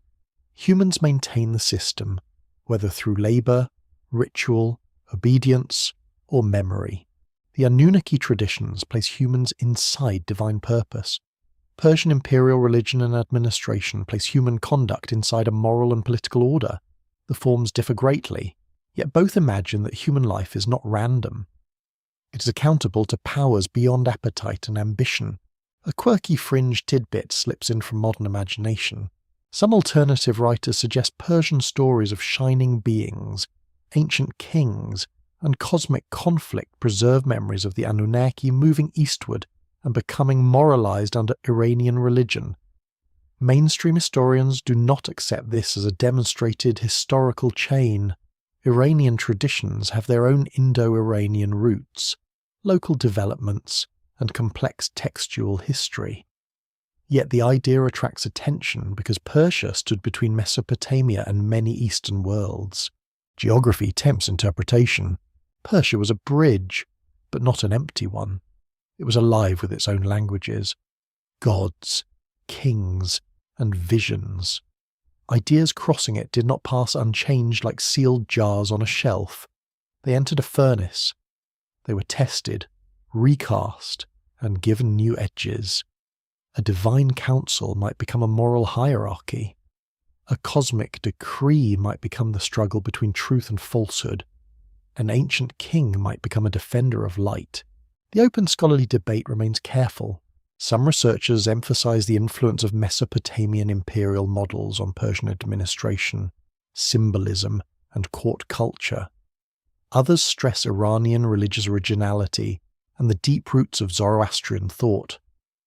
Comparative scholars ask how later Jewish, Christian, Islamic, and Central Asian ideas were shaped by Persian concepts of angels, demons, judgment, and final renewal. The discussion continues because Persia stands at a crossroads where many roads leave marks. You walk one of those roads at night. The stars are bright enough to make the desert seem awake. Hooves move softly in dust. A traveller keeps a small flame protected from wind. He has heard stories of ancient kings who ruled with divine glory, of radiant beings who serve truth, of dark powers that corrupt the world. He also knows the price of water, the mood of camels, and the danger of bandits. Sacred history and practical survival share the same saddle. That mixture feels deeply ancient. People do not live inside pure myth. They live inside weather, hunger, taxes, illness, and desire. Yet myth gives those pressures a shape. It says drought is not merely drought. Injustice is not merely politics. Falsehood is not merely speech. Each can become part of a wider disorder, a crack through which darkness enters. Persian tradition sharpens that crack into a moral wound. Compared with the Anunnaki world, where divine hierarchy may feel administrative and remote, Persian cosmic thought often feels ethical and urgent. The question is not only who rules above humanity. The question is which side of reality human beings serve, truth or lie, order or chaos, cleanliness or corruption, care or neglect. The old cosmic bureaucracy becomes a battlefield of choices. This development matters for Eastern memory. If Mesopotamian ideas ever moved through Iranian lands, they would not have remained untouched. They would have met a tradition that cared intensely about moral order. Later, Eastern systems would encounter Persian influence through trade, empire, religion, and storytelling. Beings of light, heavenly messengers, demonic opponents, sacred kings, and final judgment all move through the wider imagination of Asia in many forms. Still, certainty stays out of reach. You stand at the edge of the garden again. Water murmurs through channels under moonlight. Beyond the wall, the desert waits, vast and pale. Inside, trees hold their measured shadows. The contrast is almost too perfect. Order and wilderness. Cultivation and waste. Truth and the lie. Human effort and the older forces pressing against it. Perhaps this is what Persia preserves most strongly. Not a direct memory of the Anunnaki, but a transformation of the old question: if elder powers shape the world, what do they require from humans? Labour, worship, obedience, justice, truth, purity, courage, remembrance. Each civilization answers differently. Persia answers with a flame guarded against darkness. The flame does not shout, it simply burns. And in that steady light, the ancient memory changes form again, becoming less a tale of beings before kings and more a warning that the world must be kept in order. Or something older than humanity will return through the cracks. You enter a world where mountains rise not only from earth, but from imagination. The air grows clear and wide. Bells sound from a monastery courtyard, then fade into the hush of wind moving over stone. Incense drifts through a doorway, warm with resin and faintly sweet. A monk crosses the threshold with slow steps, his robe brushing the floor. Outside, clouds gather around a peak that seems less like geology than a thought made visible. Here, the universe has levels. Buddhist cosmology does not begin with a creator god arranging the world in one single act. Its vision is stranger, more spacious, and in some ways more unsettling. Worlds arise and pass away through vast cycles. Beings are born, die, and return according to causes shaped by action, craving, ignorance, and insight. The human realm is only one station among many. Above and below it stretch heavens, hells, spirits, gods, hungry beings, animals, and subtle states of existence. Humanity is not central. That is both humbling and oddly peaceful. Mainstream scholarship confirms that Buddhist cosmology developed from Indian religious ideas and spread across Asia through texts, monastic networks, royal patronage, art, and pilgrimage. Researchers at Stanford, Chicago, and Columbia have studied how Buddhist concepts changed as they entered China, Tibet, Southeast Asia, Korea, and Japan. The historical fact is clear. Buddhism became one of the great carriers of layered cosmic imagination across the East, yet it did not carry one fixed picture unchanged. In India, Buddhist thought inherited and reworked older ideas of heavenly realms, underworlds, rebirth, and cosmic mountains. In China, these ideas met ancestral rites, Taoist heavens, bureaucratic models of the afterlife, and local spirit traditions. In Tibet, they merged with mountain gods, protectors, hidden teachings, and visionary landscapes. In Southeast Asia, they joined royal ceremony, serpent guardians, temple mountains, and merit-making rituals. The result is not simple, it is a vast, breathing map. At the centre of many Buddhist cosmological descriptions stands a great cosmic mountain, often imagined as the axis of the world system. Around it lie continents, heavens, seas, and realms arranged in symbolic order. This is not geography for sailors. It is spiritual architecture. It tells you that existence is layered, patterned, and morally responsive. Where beings are born depends not on accident alone, but on the deep current of action. You stand before a painted wall. The colours are dim under lamplight, but the structure remains clear. Heavenly palaces float above. Tormented realms sink below. Humans occupy a middle place, vulnerable, brief, but strangely fortunate. Gods may enjoy long lives and luminous pleasures, yet they are not free forever.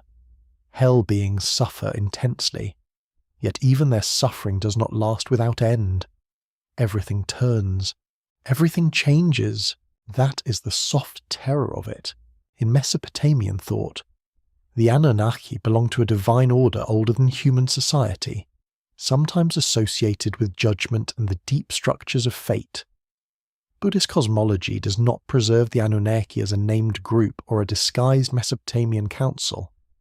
It is philosophically and historically distinct, yet it carries a related ancient sensation. Human life takes place within a system too large to see, filled with ranks of beings and consequences beyond ordinary sight. That is the shadow of comparison, not sameness, but structure. The universe is not empty space around human ambition.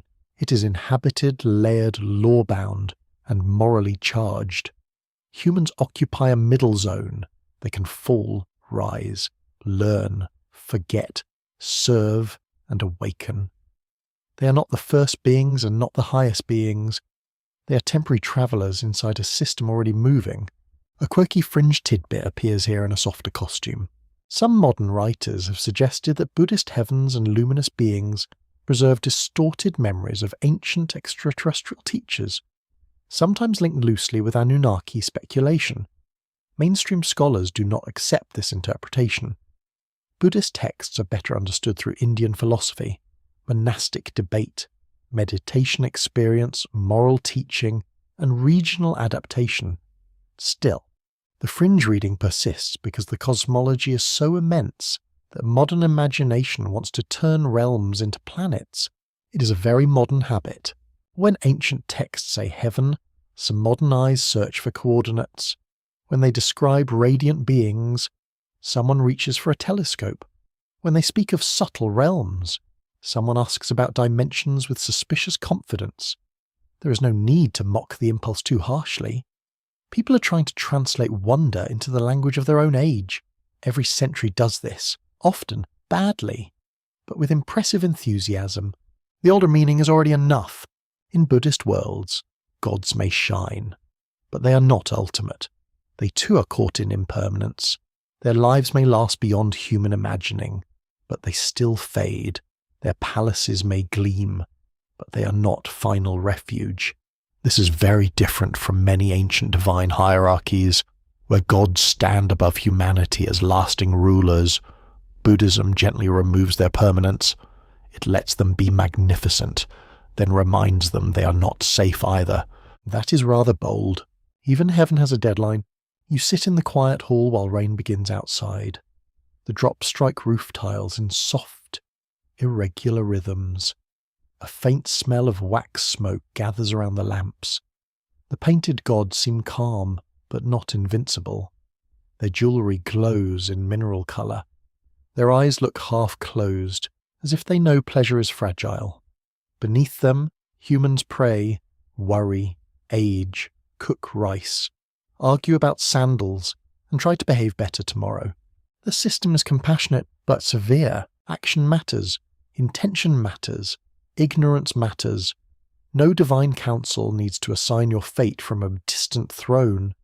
You participate in the weaving of your own condition, yet the weave is older than you. It is not your invention. You enter it already tangled in past causes. That idea gives humanity a strange dignity. Humans are small, but not meaningless. The open scholarly debate becomes philosophical and historical. Some scholars emphasize Buddhist cosmology as a moral teaching tool rather than a literal map of space.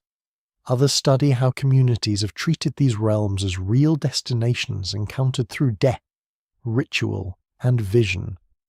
Comparative historians ask how Buddhist layered worlds resemble older cosmologies of India, Central Asia, and the Near East without claiming direct descent from any one source. The discussion remains alive because belief and symbol often live together. A symbol can still shape a life. A map can guide even when it is not a road map. Across Eastern Buddhist cultures, celestial beings often become protectors of the teaching. Kings support monasteries to earn merit and display sacred legitimacy. Temples represent cosmic order through architecture, art, and ritual movement. Mountains become pilgrimage centers. Caves become meditation chambers. The cosmos is painted, walked, chanted, and rebuilt in wood, stone, and memory. This is how a system survives, not only in doctrine, but in practice. You climb a temple stair and enact ascent. You offer a lamp and enact clarity. You chant a name and enact remembrance. You circumambulate a shrine and enact the turning of worlds. The body learns the cosmos by moving through it, which is helpful, since the mind alone tends to get distracted by dinner. A quiet comparison forms. In Mesopotamia, cosmic order appears through temples, offerings, divine ranks, and royal responsibilities. In Buddhist Asia, cosmic order appears through monasteries, merit, rebirth, meditation, and layered realms. The theological meanings are profoundly different. Yet both worlds refuse to let humans stand alone. They place the individual inside a vast arrangement of seen and unseen beings. That arrangement changes the feeling of history. Human events become part of cycles too large for ordinary memory. A kingdom rises, falls, and becomes dust. A temple burns and is rebuilt. A monk copies a text, then dies, while the text crosses mountains. A painter adds a celestial figure to a wall, and centuries later you stand before it, wondering whether ancient people remembered a world before humanity. Perhaps they did, but not as a date. They remembered it as scale. They remembered through worlds above and below, through beings who lived longer than humans, through cycles in which civilizations appear and vanish like sparks. The Anunnaki stand at one old threshold of that memory, written in clay among cities of the rivers. Buddhist cosmology stands at another, refined through philosophy and carried across Asia. Both whisper that human history is a middle layer, not the whole fabric. The rain slows. A bell sounds again in the courtyard, rounded and low. Its vibration lingers in the chest, then dissolves into the night. You look once more at the painted mountain, the heavens above it, the suffering realms below it, and the human world resting between. Nothing there needs to be the Anunnaki in disguise. The echo is subtler. It is the sense that the universe has depth, rank, consequence, and memory. It is the feeling that beings greater than humans may still be unfinished, still bound, still passing through their own long story. And in that thought, the old fear softens into something almost merciful. No realm is final. No power is absolute. Even the gods must one day wake, fade, or begin again. You wander now into the hot green world of Southeast Asia, where temples rise like memories from jungle and water. The air is heavy with rain waiting to fall. Leaves shine darkly beneath a low sky. Cicadas pulse in the trees, and the scent of damp stone, incense, river mud, and flowering vines gathers around old stairways. A lizard pauses on a carved block, blinks once, and continues with the quiet confidence of an animal that has outlived several empires. Here, stone remembers water. Across Cambodia, Thailand, Laos, Myanmar, Vietnam, and Indonesia, ancient kingdoms built landscapes where sacred kingship, serpent guardians, mountains, reservoirs, and celestial order join together. These traditions are diverse and cannot be folded into one neat basket. Yet many of them preserve a striking pattern. The ruler stands between human society and forces older than the court. Temples become maps of the cosmos. Water becomes both blessing and authority. That pattern feels old. A mainstream historical fact anchors the scene. Archaeological and historical research on Angkor has shown that the Khmer capital depended on immense systems of reservoirs, canals, roads, temples, and planned sacred space. Scholars at the University of California, Sydney, and other research centres have studied how water management supported population, ritual, agriculture, and royal power.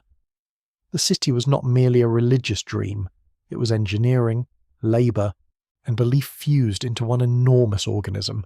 You feel its scale in the heat.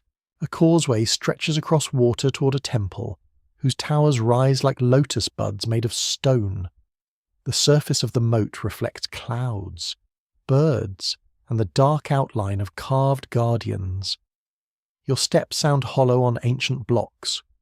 On either side, long serpent balustrades extend forward, their many heads lifted toward the entrance as though watching every visitor with polite suspicion. That suspicion feels earned. The serpent guardians of Southeast Asian temples are not decorative afterthoughts. They mark thresholds. They frame bridges. They connect human space with sacred terrain. In many traditions, serpent beings are associated with water, fertility, royal descent, hidden treasures, and protection. They may appear in founding myths, where a human prince joins with a serpent princess, binding a dynasty to the land itself. The marriage is political. It is also cosmic. A king who claims connection to serpent powers does more than claim a dramatic family tree. He says his rule is accepted by the old forces of water and soil. He's not simply an outsider placing a crown on his own head, which kings have been known to try. He is woven into the land's hidden body.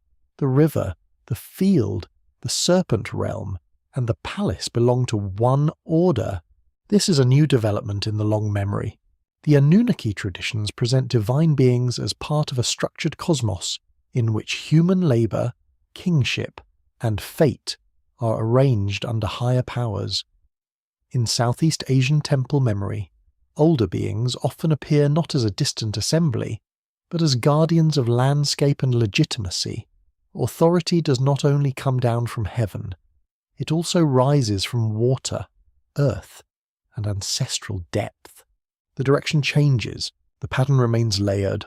You stand at the edge of a vast reservoir at sunset. The water is still enough to hold the sky. Frogs begin their evening argument in the reeds. Smoke rises from a village hearth. A farmer walks home with mud drying on his legs. Far behind him, temple towers catch the last light, turning briefly golden before shadow claims them.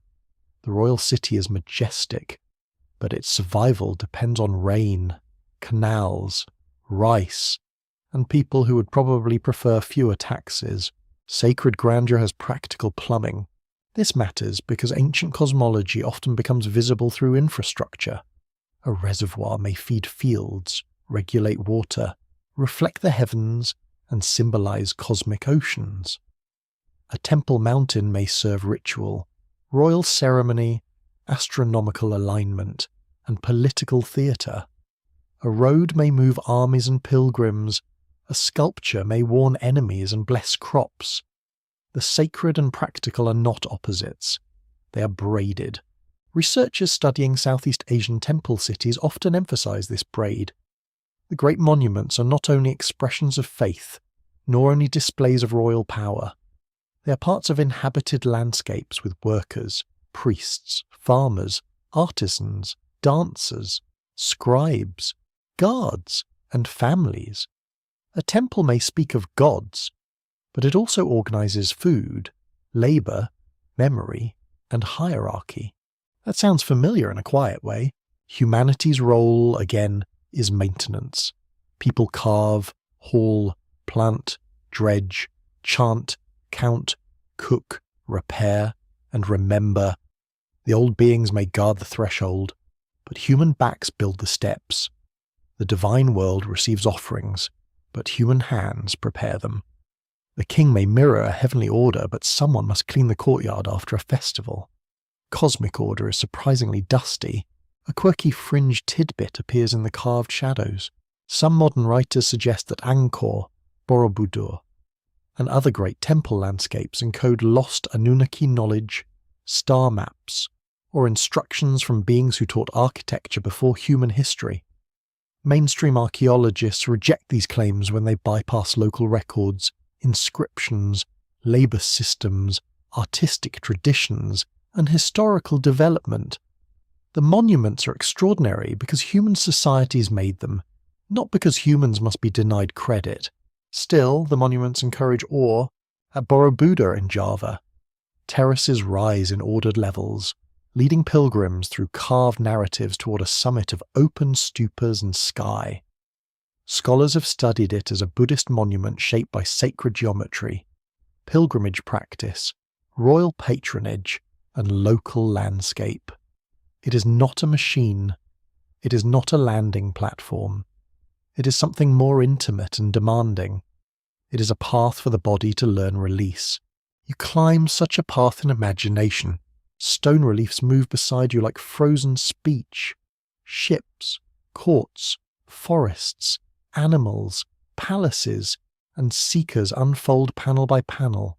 Your hand touches worn stone smoothed by centuries of palms and rain. The climb is slow. The body grows aware of breath. At the top, the world opens. The sky is not conquered. It is entered gently. That is very different from modern fantasies of ancient power. The old builders were not merely obsessed with control. Many traditions were interested in alignment, ascent, merit, protection, and the transformation of perception. Their buildings taught through movement. They turned walking into theology. They made the listener or pilgrim participate. The open scholarly debate in this region concerns how imported Indian religious ideas interacted with local traditions. Some scholars emphasize Sanskrit texts, royal titles, and temple forms linked to India. Others stress indigenous Southeast Asian landscapes, ancestor cults, serpent beliefs, and political creativity. Many now argue for active adaptation rather than simple borrowing. Local societies did not passively receive religion. They remade it. That point is essential. The East does not preserve ancient Near Eastern memory as a museum shelf preserves a labelled object. It preserves patterns through transformation. A concept of cosmic kingship enters a new landscape and must speak to monsoon, river, rice, ancestor, forest, and local spirits. It becomes something new. The memory does not die. It changes shape until it can breathe in humid air. You pass under a carved lintel. Above you, divine figures recline, dance, guard, or gaze outward with serene authority. Below, shadows gather in the doorway. Inside, the chamber is cooler. Stone holds the day's warmth, but darkness softens it. The scent of incense lingers faintly, mixed with bat dust and old rain. You feel the silence of a place built for presence rather than conversation. A temple is a boundary made visible. Outside is ordinary travel, heat, bargaining, animals, and fatigue. Inside is controlled space, measured direction, framed darkness, and sacred centre. The serpent at the entrance is not only a guardian, it is a statement. To approach the hidden order, you must cross the old powers of water and earth. This brings the memory closer to the underworld without making it dark. The hidden realm is not always death. Sometimes it is fertility, sometimes ancestry, sometimes royal legitimacy, sometimes wisdom held beneath the surface until humans honour it correctly. In that sense, Southeast Asian serpent and temple traditions preserve a deep idea. Civilization depends on agreements with powers older than the city, not treaties written on paper. Agreements enacted in stone, water, marriage myth, offering, procession, and seasonal rhythm. The Anunnaki may remain far away, seated in their Mesopotamian texts. Yet their broad question survives here with new colours. Are humans independent makers of order, or custodians of an arrangement first established by older beings? The temple city answers with water shining around stone. It says humans build magnificently, but only by aligning with forces they do not own. Rain begins at last. It falls warm and sudden, darkening the carved steps. The moat ripples, the serpent heads gleam. Somewhere beyond the temple, rice fields drink. The jungle exhales, and the old stones seem almost alive. No hidden master speaks. No tablet rises from the water. But the city itself murmurs the lesson. What comes from above must meet what waits below. Heaven, earth, water, kingship, labour, and memory gather in one sacred landscape. And in that gathering, the oldest traditions of the East preserve not a single forgotten name, but a living architecture of dependence. You look upward now, not toward a single heaven, but toward many. The night sky spreads above the ancient world with a cold and patient brightness. Stars seem fixed, yet they move by laws too slow for hurried eyes. A crescent moon hangs over dark roofs. Somewhere below, a lamp burns beside a manuscript. Someone counts, compares, memorises, and wonders whether the sky is a ceiling, a road, a court, or a warning. Perhaps it is all of them. Across Eastern traditions, the heavens are rarely simple. They are layered, numbered, inhabited, measured, and morally arranged. Some worlds belong to gods, some belong to radiant beings. Some are temporary resting places, some are courts of judgment, some are pure realms of teaching, some are dangerous because beauty can become another kind of sleep. The idea of numbered heavens is ancient. A mainstream historical fact gives the structure weight. Many civilizations developed layered cosmologies, including Mesopotamia, India, Iran, China, and Buddhist Asia. Scholars at Princeton, Chicago, and Oxford have studied how these systems helped organize ritual, kingship, astronomy, ethics, and death. These heavens were not always imagined in the same way, but they gave human life a vertical map. Vertical maps are powerful. They tell you where you stand. You're not merely in a village, city, or palace. You're located within a larger arrangement of realms. Above you are powers of light, judgment, pleasure, wisdom, or authority. Below you may be ancestors, hungry spirits, punishments, treasures, or sleeping forces. Around you is the human world, the thin middle layer where choices are made and grain still needs grinding. The middle is fragile. It is also useful. In Mesopotamian thought, divine ranks and councils shaped the architecture of power. The Anunnaki belong to that wider sense of a governed cosmos. Heaven is not empty blue space. It is populated by offices, relations, and decrees. Eastern traditions often preserve related arrangements, though in their own languages and worlds. The sky becomes court, bureaucracy, palace, mandala, mountain summit, or luminous domain. The form changes. The habit remains. In ancient China, heavenly order could be imagined through imperial language. The world above was not merely wild divinity. It could resemble a court with officials, records, ranks, petitions, and punishments. Later religious traditions developed elaborate celestial administrations, where gods and spirits held titles and duties. This does not mean China copied Mesopotamia. It means human societies often imagined the unseen by using the most powerful structures they knew. A bureaucracy in heaven. One hopes the paperwork is lighter. In India and Buddhist Asia, the number and arrangement of heavens vary by tradition. Some sisters place gods in desire realms, form realms, and formless states. Others describe heavens associated with particular deities, directions, or levels of spiritual refinement. These realms may be magnificent, but they are not always final. A being can rise through virtue and fall through exhaustion of merit. Even splendor can be temporary. That's a quietly devastating thought. You picture a heavenly palace made of light, where music never becomes harsh and flowers never bruise. Beings move there with ease, free from ordinary hunger and cold. Yet beneath their joy lies a hidden clock. The realm lasts longer than any human kingdom, but not forever. When merit fades, even luminous bodies tremble. The old fear changes shape. It is not only fear of punishment. It is fear that pleasure can distract from truth. A heaven can become a golden waiting room, very comfortable, perhaps dangerously so. This is especially important in Buddhist interpretation, where liberation is not identical with heavenly rebirth.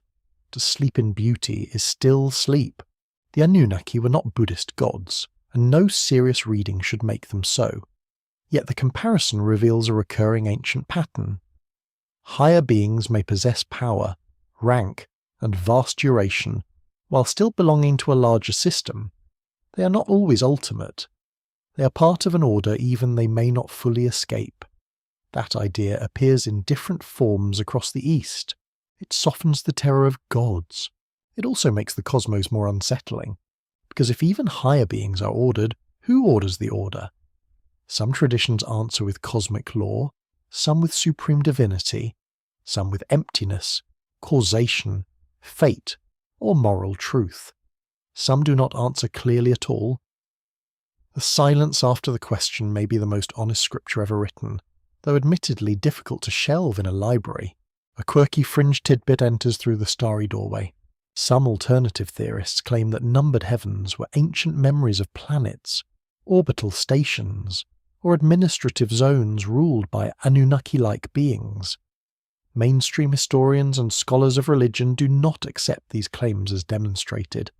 The heavens in ancient texts usually function as theological, moral, ritual, and symbolic structures. Still, the theory attracts attention because layered heavens resemble maps, and modern minds love turning maps into technology. That impulse is understandable. A cosmic ladder sounds like transport, a celestial court sounds like command structure, a luminous realm sounds like another world. Yet ancient cosmologies were not limited to physical travel. They described states of being, moral rank, ritual ascent, visionary experience, and political imagination. They spoke in spatial language because humans live in bodies, and bodies understand near, far, above, and below. The body teaches metaphysics. You lie under the night sky, and above feels greater. You look into a grave, and below feels older. You climb a mountain, and height feels purified. You enter a cave, and depth feels secret. From such bodily truths, civilizations build heavens, underworlds, sacred mountains, and temple towers. The cosmos becomes human experience expanded to unimaginable scale. The open scholarly debate turns on transmission and invention. Some researchers trace layered heavens through lines of cultural exchange across Mesopotamia, Iran, India, and Central Asia. Others argue that vertical cosmology arises naturally wherever people connect sky, weather, death, and social hierarchy. A careful middle position observes that both processes may operate together. Contact spreads forms, while human experience gives those forms meaning.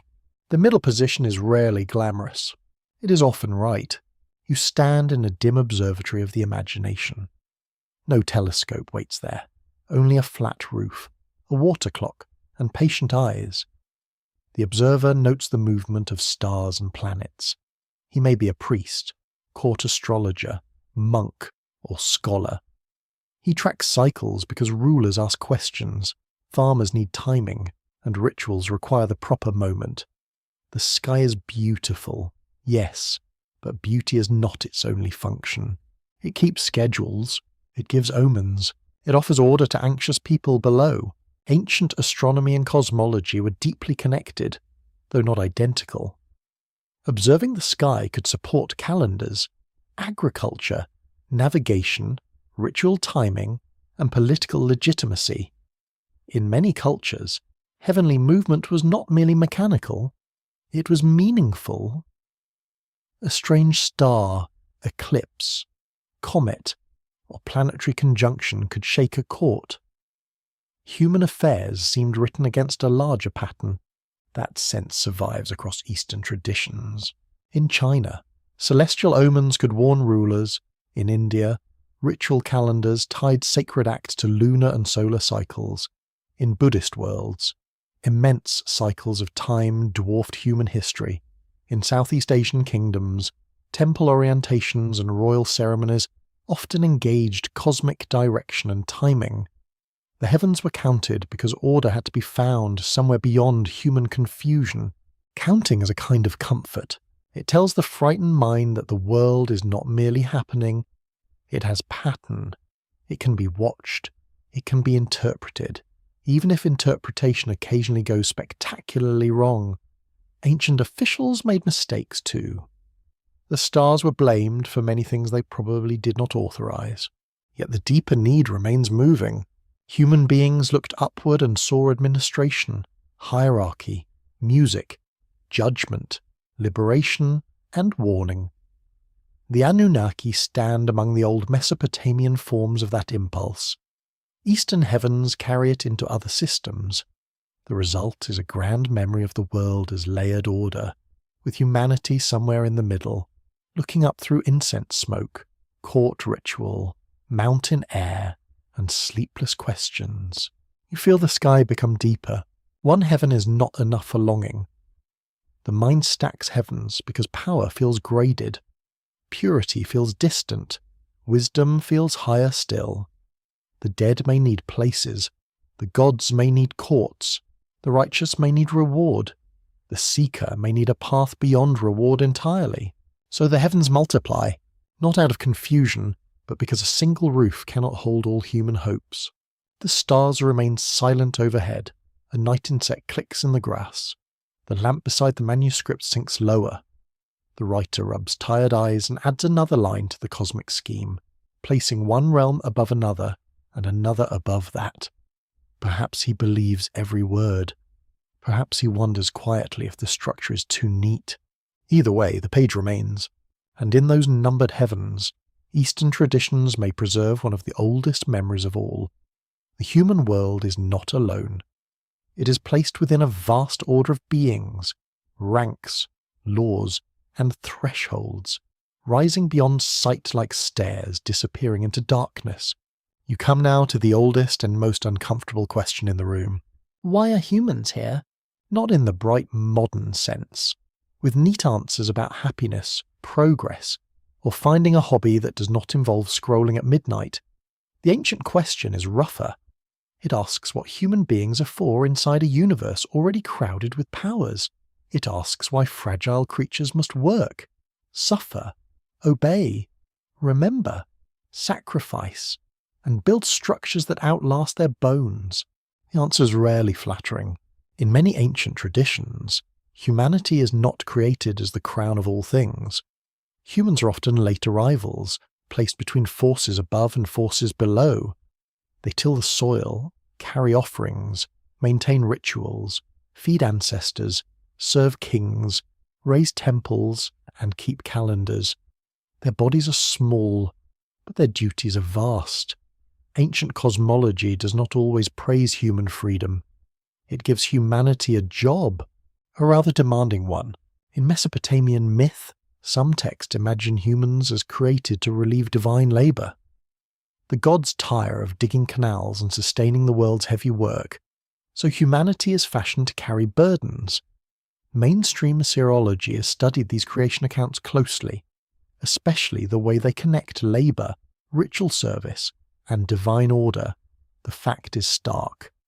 Ancient Mesopotamian stories often place human purpose within service to the gods. That service is not symbolic only. Temples required food, drink, cloth, music, cleaning, storage, herding, accounting, and skilled craft. Statues of gods were washed, dressed, fed, and honoured. Fields belonging to temples had to be worked, offerings had to be prepared, priests had schedules, scribes had lists, bakers had ovens, brewers had vats. Even holiness came with inventory management. One almost respects the honesty. The sacred world was fed by ordinary labour. A divine image might shine in a sanctuary, but someone had to grind the grain before dawn. Someone carried water. Someone swept the floor. Someone repaired the roof when rain found a weakness, as rain always does. The human role was not merely to believe. It was to maintain the bridge between worlds through repeated effort. You smell bread baking in a temple courtyard. The morning is still cool. Flour dust clings to arms. A boy carries a basket too large for him and tries to look heroic about it. An older woman scolds him before the bread falls, because cosmic order can survive many things, but not carelessness near fresh loaves. The smoke rises. The offering is prepared. The god receives. The city continues. In Eastern traditions, humanity's role often appears through duty rather than creation for labour alone. In India, people inherit obligations tied to ritual, family, social order, teachers, ancestors, and divine powers. In China, reverence for ancestors and proper conduct shape the moral household and the state. In Buddhist worlds, human life is precious because it offers a rare chance for awakening. In Southeast Asian kingdoms, people maintain merit, water systems, shrines, and royal order. The roles differ. The burden remains. Humans are workers, witnesses, students, heirs, and caretakers. They live inside structures older than themselves. Their task is not always to dominate the earth. Often, it is to align with what already holds the world together. That alignment may be ritual, ethical, agricultural, political, or contemplative. It may be expressed by pouring water, bowing to ancestors, reciting a hymn, planting rice, lighting a lamp, or copying a text. Small acts carry large meanings. A mainstream historical fact supports this quietly. Across ancient Asia, ritual labour was central to social life. Major universities studying early states have shown that temples, courts, monasteries, and ancestral institutions depended on organized human service. Religion was not separated from economy, politics, and family. To serve the unseen was often also to serve the community, the ruler, and the memory of the dead. That entanglement can feel beautiful. It can also feel suffocating. Ancient systems gave meaning to work, but they also justified hierarchy. A farmer might be told his hardship preserved cosmic order. A labourer might haul stone for a king whose sacred status was very convenient for the king. A woman preparing offerings might hold the household world together while receiving little public glory. Sacred duty can dignify labour, but it can also hide exploitation under incense smoke. The old stories know this tension, even when they do not solve it. The Anunnaki world is especially revealing because divine order does not always feel tender. It feels immense, structured, and indifferent to ordinary complaint. Humans serve because service is the design.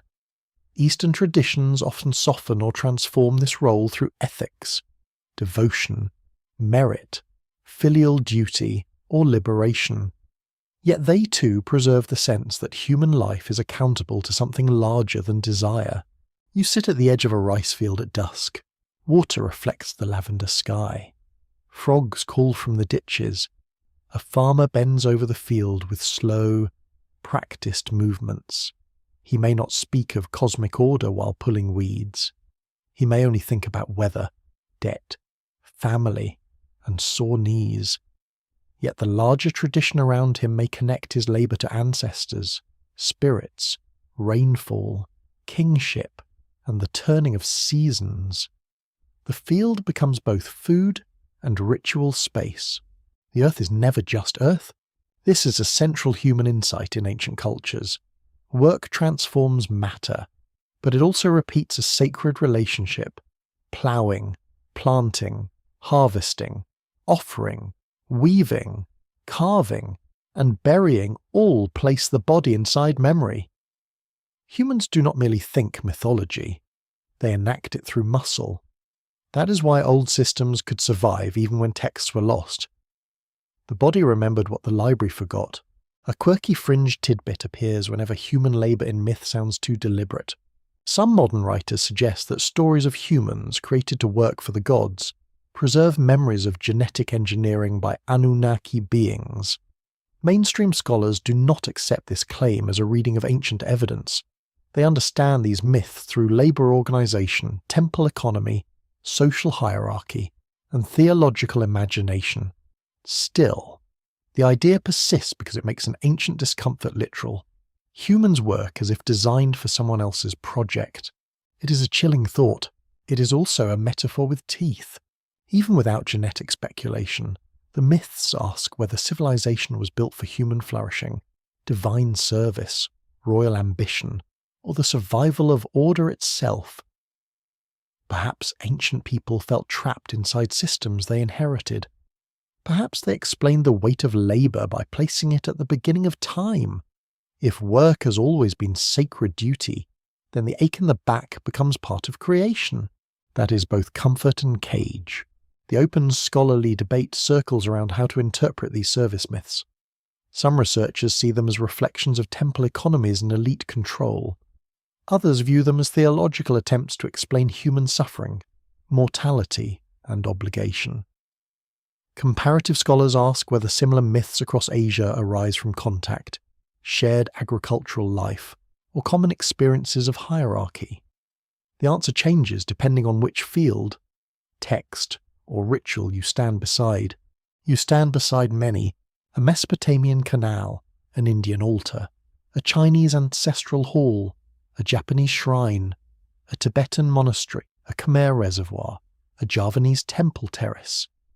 In each place, human beings repeat actions that connect visible life to invisible order. They carry, they bow, they count, they chant, they build, they remember. This is humanity's role in the hidden timeline. Not master, not accident, not always beloved child, but participant. A being placed in the middle, able to serve blindly or consciously, able to forget the pattern or restore it. The ancient world rarely gives humans total control. It gives them responsibility, which may be heavier. Responsibility has no throne. It has hands. You look at your own hands in the fading light. They're ordinary hands, made for touching cups, opening doors, wiping tears, and holding too tightly to things that pass. Ancient traditions would also see them as ritual instruments. Hands pour libations, light lamps, fold in prayer, carry bricks, plant seeds, and close the eyes of the dead. The divine order, whatever its origin, enters history through hands like these. Perhaps that is why the old beings remain distant. The Anunnaki, the dragon ancestors, the serpent guardians, the heavenly descendants, the hidden masters, all point toward powers beyond humanity. Yet their stories return again and again to human obligation. The great beings establish order. Humans maintain it. The ancient powers command, withdraw, bless, test, or conceal. Humans answer through labour and memory. No answer is complete. The night deepens over the field. A lamp appears in a house. Someone calls a child inside. The water reflects one star, then another. The farmer straightens his back and stands still for a moment, small beneath the sky, immense within the pattern. Perhaps that is enough. Perhaps humanity was never meant to own the mystery, only to keep it alive through the humble work of being human. You hear water before you see it. At first, it is only a low sound beyond the dark fields, like wind moving through reeds. Then it grows deeper, heavier, less willing to be ignored. Dogs begin to bark. A child wakes. Someone opens a door and smells wet earth where dry dust should be. The river has changed its voice. The night is no longer safe. Flood memory is one of humanity's oldest fears. It rises in Mesopotamia with terrifying force. It rises in Indian tradition, Chinese legend, Southeast Asian river worlds, and many other landscapes where water gives life, then takes it back without apology. Flood stories are not all the same story. They do not share one neat origin. Yet their recurrence suggests something profound. Civilizations that depend on water must also remember its betrayal. The river feeds you. The river can erase you. In Mesopotamia, flood traditions appear in Sumerian and Akkadian narratives, including accounts where divine powers decide that humanity will be destroyed by overwhelming waters. A chosen survivor receives warning, builds a vessel, saves life, and emerges into a world remade by loss. Mainstream scholars at Yale, Chicago, and Pennsylvania have studied these narratives as major witnesses to ancient Near Eastern myth, memory, and theology. The fact is powerful. Flood stories were written down in Mesopotamia long before many later versions became familiar across the world.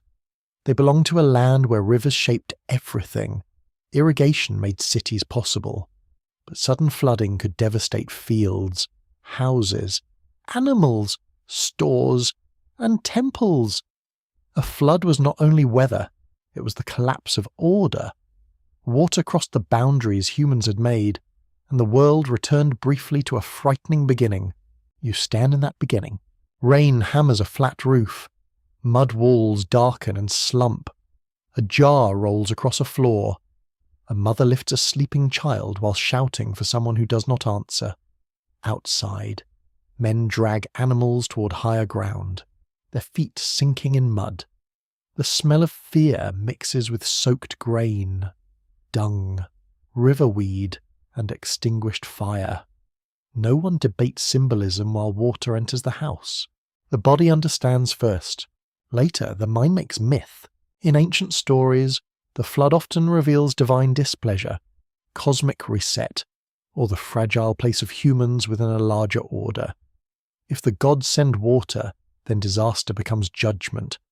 If a hidden warning saves one family, then survival becomes favour.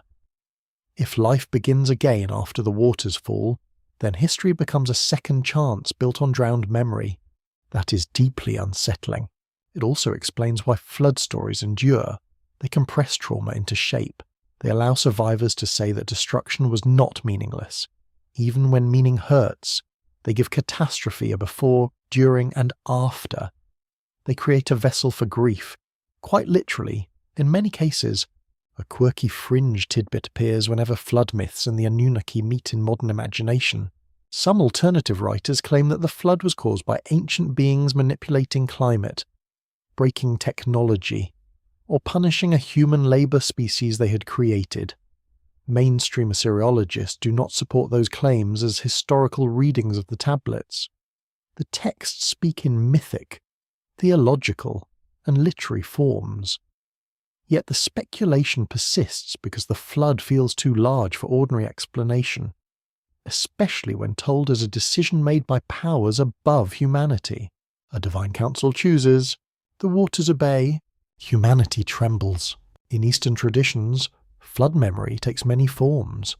In India, the story of a great flood involves a righteous figure warned by a fish who guides him towards survival and renewal. In China, flood control becomes central to early legendary history, especially in traditions surrounding Yu, who tames the waters through labour, discipline, and engineering rather than escape alone. In Southeast Asia, flood and water myths often connect rivers, serpent powers, fertility, and the founding of lands or peoples. The differences matter. The Indian pattern often emphasises preservation through warning and cosmic renewal.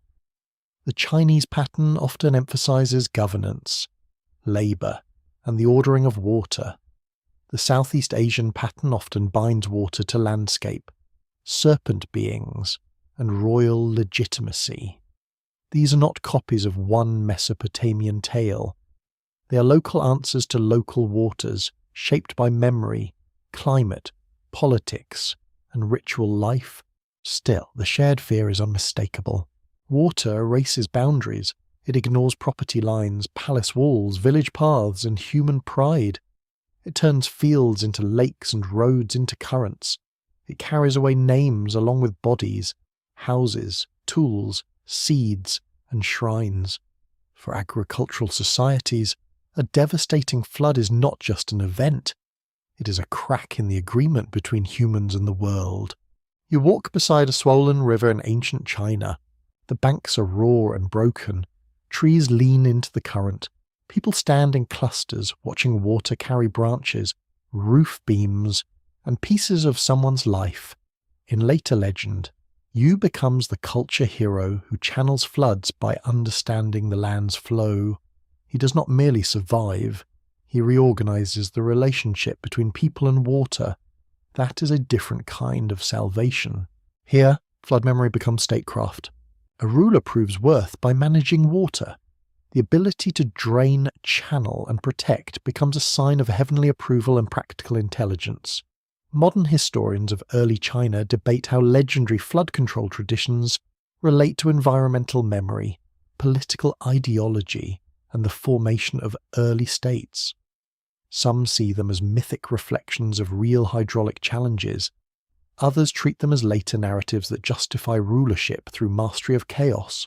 The debate remains open. It is not a small debate. It asks whether civilization begins by fleeing disaster, obeying gods, or learning to reshape danger into order. Mesopotamia often places flood within divine decision and survival through revelation. China often remembers culture through the taming of waters. India preserves warning, preservation, and renewal. Southeast Asia folds water into kingship and serpent depth. Each response reveals a different human posture. You may build an ark. You may dig a channel. You may follow a guiding creature. You may marry the spirit of the river. You may raise temples beside reservoirs. You may place offerings on the bank and hope the waters remember mercy. Humanity learns that water must be honoured, feared, managed, and interpreted. That is the hidden lesson. Flood myths may preserve memories of real disasters, but they also preserve the emotional structure of catastrophe. The world can end locally. A valley can become a sea. A city can become mud. A people can survive and still feel that an older age has been washed away. After the waters fall, Survivors do not simply rebuild houses, they rebuild meaning. You sit on a high ridge after the flood. The air smells of silt and rot. Birds circle over the plain. The sun catches pools where streets used to be. Survivors move slowly below, stunned by the enormous work of continuing. Someone finds a broken household god. Someone gathers seeds. Someone weeps without sound. A child points to fish stranded in a courtyard, because children notice what adults cannot bear to laugh at yet. Life resumes strangely. In that strange resumption, memory hardens. The flood becomes a dividing line. There was the world before water and the world after. Ancient traditions often love such divisions. They speak of ages before and after disaster, kings before and after the flood, wisdom lost and recovered, cities drowned and founded anew. A flood gives history a wound that can be dated, even when the date is mythic. The Anunnaki, in flood narratives connected to Mesopotamia, stand near the decision that overwhelms humanity. Eastern traditions may preserve no direct memory of them, yet they preserve the same terrifying arrangement. Powers beyond human control decide, warn, punish, save, or require order. Humans survive by obedience, skill, virtue, luck, or alignment with hidden forces. No single explanation is enough. Perhaps floods remained in memory because they happened again and again. Perhaps stories travelled along trade routes and mingled with local river fears. Perhaps every water civilization eventually dreams of drowning, because every water civilization knows it can. The truth may be a braid of disaster, contact, theology, and human night terror. The river grows quiet in your mind. Dawn spreads over wet land. Mist lifts from fields that will need to be cleared, replanted, and blessed. The old world is gone, but not entirely. It remains in mudlines on walls, in stories told to children, in rituals beside water, and in the uneasy respect people give to rivers that seem peaceful again. The flood has passed, its memory has not, and perhaps, across the East. When traditions speak of waters that end an age, preserve one life, test a ruler, or conceal a vanished world, they are remembering the same deep truth. Humanity lives by grace beside forces it cannot command forever. You lift your eyes again, but now the stars are not only beautiful, they are useful. The night is cool above a settlement where the day's heat still lingers in mud walls and stone thresholds. A dog turns in its sleep, a lamp fades near a doorway, on a roof. An observer waits with a bowl of water, a marked cord, and patience sharpened by repetition. He watches the moon's path and the slow wandering of planets among fixed stars. The sky is a calendar. That may sound simple, but it changed everything. To know when rivers may rise, when fields should be sown, when festivals must be held, when taxes might be collected, and when rulers should perform rites, a society needs time made visible. Ancient calendars were not only practical tools, they were agreements between earth and heaven, between hunger and hope, between human labour and celestial rhythm. Time itself became sacred. Mainstream historians of science confirm that Mesopotamian astronomers developed sophisticated systems of observation, omen interpretation, and later mathematical prediction. Scholars at Brown, Princeton, and Chicago have studied how Babylonian astronomical records influence later scientific traditions across the ancient world. The fact is steady and remarkable. People watching the sky in ancient Mesopotamia created long traditions of systematic celestial record-keeping. This matters to the question of memory. The Anunnaki belonged to religious worlds where divine authority, fate, and cosmic order mattered deeply. Astronomy in Mesopotamia did not simply replace religion. It grew within a culture where the sky carried meaning. Eclipses, planetary movements, lunar cycles, and unusual celestial events could be treated as messages, warnings, or signs connected with kings and countries. The heavens were watched because they were believed to speak, not loudly, more like a difficult relative at dinner, Across Eastern traditions, the same sky became a vast field of timing and interpretation. In India, lunar mansions, planetary movements, and ritual calendars shaped religious life, kingship, and personal destiny. In China, court astronomers monitored eclipses, comets, and planetary patterns as signs related to heavenly order and imperial responsibility. In Southeast Asia, ritual calendars guided ceremonies, agriculture, and temple life. In Buddhist cultures, sacred days followed lunar rhythms. The sky organized the body below.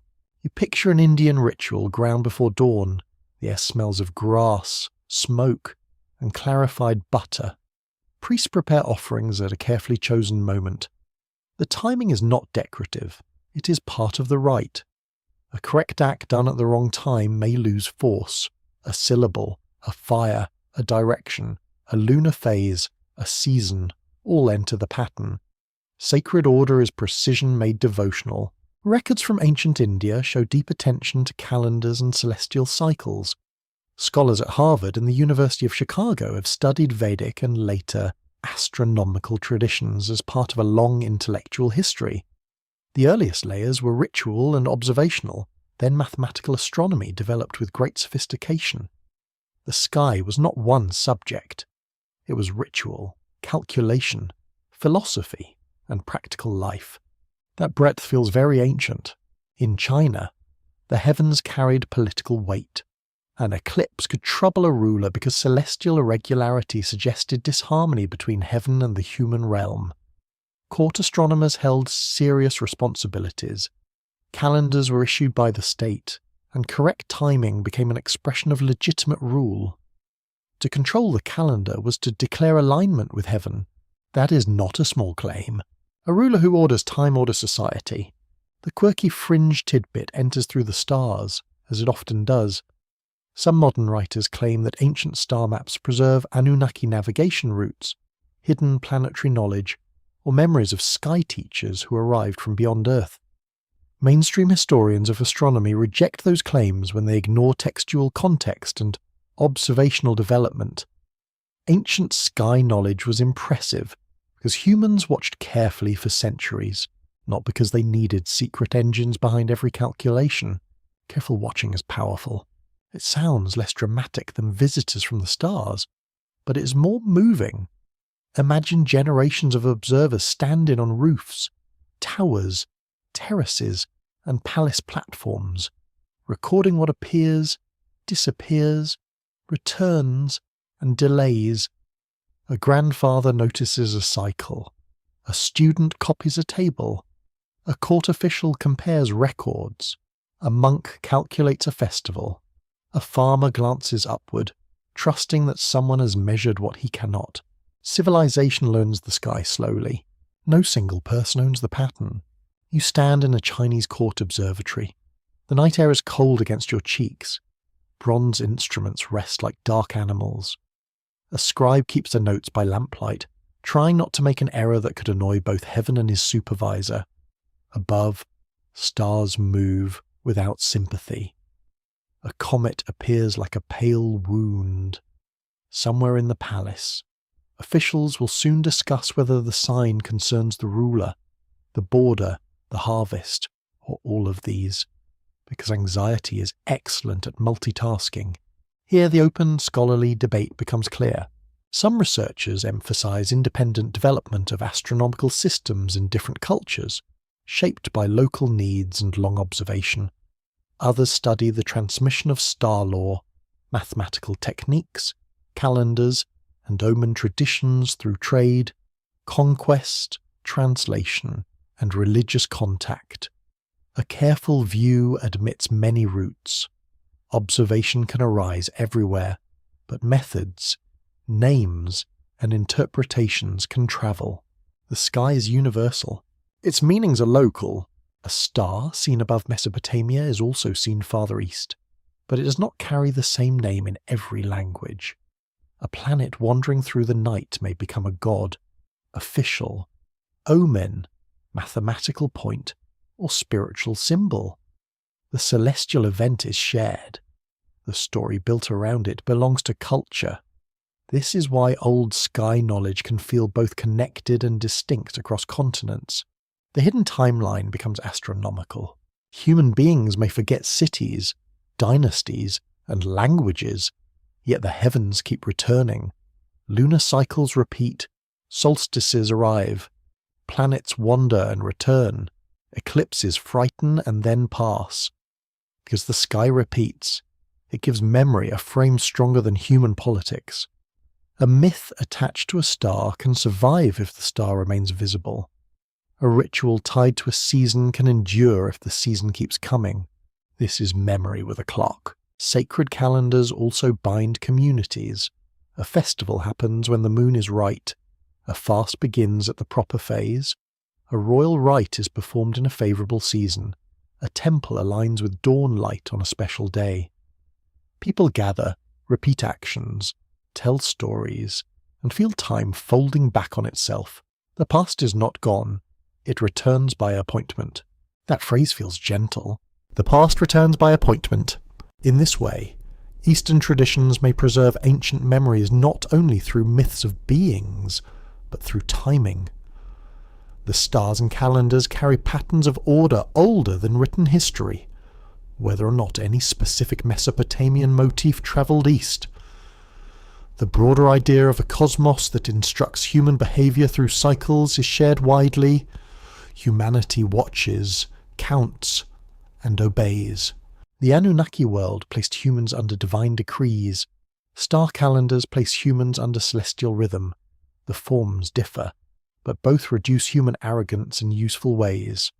You may be a king, priest, farmer, or scholar, but you do not move the solstice. You do not negotiate with the moon. You may misread the heavens, certainly. Humans are talented that way, but the cycle returns without asking permission. You imagine a temple at sunrise. The first beam enters a passage and touches a stone surface only on a particular morning. Dust glows in the light. The watchers fall silent. For a moment, architecture, astronomy, ritual, and expectation meet exactly. The building has become a calendar. The sky has become a visitor. Human labour has captured an instant without stopping it. This is one of the noblest ancient achievements, not because it proves lost technology, because it proves patience. People studied light, shadow, seasons, and angles with devotion strong enough to shape stone. They created spaces where a heaven could be noticed at the right moment. They made memory visible through repetition. Perhaps that is what old sky traditions preserve most deeply. Not the names of ancient beings, but the feeling that knowledge came from watching the orderly heavens long enough for human life to become less chaotic. If there were elder powers in the ancient imagination, they often lived above, among the stars, or beyond the visible vault. Yet the real teacher may also have been the sky itself, calm, distant, and endlessly returning. Night returns to the roof. The observer lowers his tired eyes. The bowl of water reflects a trembling moon. Somewhere, a rooster makes an early and rather unnecessary announcement. The scribe closes his tablet or manuscript. The king may ask what the signs mean. The farmer may ask when to plant. The priest may ask when to chant. The dead may be honoured on the proper day. The stars continue.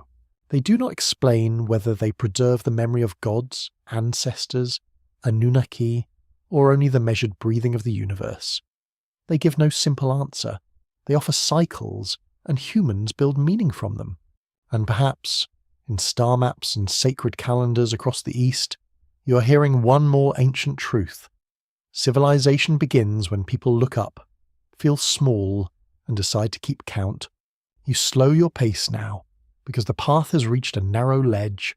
On one side lies evidence, on the other lies longing. Between them, the ancient world waits with its usual expression of patient inconvenience. It offers tablets, ruins, inscriptions, bones, seals, poems, temple plans, and broken statues. It does not offer a tidy answer tied with string because apparently even history enjoys suspense. This is where scholars become necessary. not because scholars remove wonder, but because they protect it from collapsing into noise. A clay tablet is not helped by having every modern desire poured onto it. A temple carving is not honoured by being made to say whatever the viewer already believes. Ancient people were not props in a modern mystery drama. They had their own fears, politics, jokes, rituals, ambitions, and bad weather. You owe them attention. The mainstream historical fact is steady. Assyriologists, archaeologists, historians of religion, and linguists have spent generations studying Mesopotamian texts and Eastern traditions through language, context, excavation, comparison, and material culture. Universities such as Chicago, Oxford, Yale, Harvard, and Pennsylvania have trained scholars who read ancient sources in their original settings. Their work is slow, technical, and often less glamorous than speculation. It is also the foundation. Without it, the Anunnaki become a floating word, detached from Sumerian and Akkadian literature. Without it, dragons become spaceships, serpent guardians become laboratory survivors, and sacred mountains become launch towers, usually with no apology to the people who actually built or worshipped there. Careful scholarship asks dull questions first. Where is the text from? What language is it? Who copied it? What does the word mean in other contexts? Was the object found legally? Dull questions save us. They are the sandbags against fantasy flooding the room. Still, skepticism can become its own lazy habit. Some people dismiss every comparison before listening. They hear one fringe claim and throw away the deeper question of mythic memory. That is not wisdom. That is a broom used too eagerly. Ancient cultures did interact. Stories did travel. Symbols did change shape. Trade, conquest, marriage, pilgrimage, exile, and translation all carried ideas across astonishing distances. So the ledge remains narrow. You step carefully. The open scholarly debate concerns how to explain similarities between distant traditions. One group of researchers emphasizes diffusion, meaning the spread of ideas through contact. Another emphasizes independent development, where different cultures create similar patterns because human life faces similar problems. A third approach studies entanglement, where local traditions meet foreign influences and produce something new. None of these answers works everywhere. All may be needed. That is annoying. It is also honest. Consider divine assemblies. Mesopotamian texts clearly contain councils of gods and powerful groups such as the Anunnaki.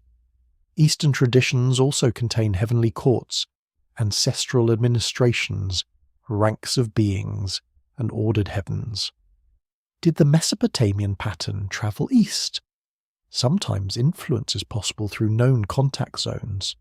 Sometimes similarity may arise because human governments inspire images of celestial government. People look at palaces and imagine heaven with better furniture. The joke is mild. The point is serious. Human beings often model the unseen on the scene. A society with kings imagines divine kings. A society with officials imagines celestial officials. A society with clans imagines powerful ancestors. A society living by rivers imagines water beings. A society watching mountains imagines high realms. These patterns do not require one lost master civilization. They require imagination, fear, structure, and weather. Yet direct contact cannot be dismissed either. The ancient world was more connected than old textbooks sometimes suggested. Mesopotamia traded with regions far beyond its river plains. Iranian lands acted as corridors. Central Asia linked worlds. Indian Ocean routes carried goods and stories. Buddhist monks crossed deserts and mountains, Persian, Indian, Chinese, and Southeast Asian cultures influenced one another in documented ways. The map is not a set of sealed rooms. It is a breathing net. You stand in a scholar's study at night. Papers are stacked in careful disorder. A lamp glows over photographs of tablets, temple reliefs, and inscriptions. The room smells faintly of paper, dust, coffee, and mild despair. A dictionary lies open, heavy enough to stop a door or a weak argument. The scholar reads one line again, then another, knowing that one mistaken word can turn a god into a planet and a ritual into a conspiracy. Translation matters that much. Ancient languages do not line up neatly with modern expectations. A word for heaven may mean sky, divine realm, or upper region, depending on context. A being described as shining may be royal, sacred, beautiful, terrifying, or simply well-polished. A long reign may be symbolic, ideological, legendary, or calendrical. When modern readers flatten these meanings, the ancient text loses its depth. A quirky fringe tidbit thrives in that flattening. Some modern claims about the Anunnaki depend on reading ancient words as if they were modern technical labels. Heaven becomes outer space. Gods become astronauts. Divine decrees become genetic programs. Sacred mountains become bases. Mainstream experts reject such readings because they often ignore grammar, genre, historical context, and comparative usage. Yet these claims remain popular because they transform difficult myths into thrilling explanations. Thrill is not the same as truth, but thrill reveals desire. People want the ancient world to contain a hidden key. They want proof that humanity was watched, made, guided, or deceived by beings from beyond ordinary history. This desire is not foolish by itself.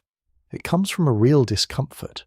Human civilization does feel mysteriously sudden when viewed from a modern distance. Writing, cities, calendars, temples, laws, and kings appear in dramatic clusters.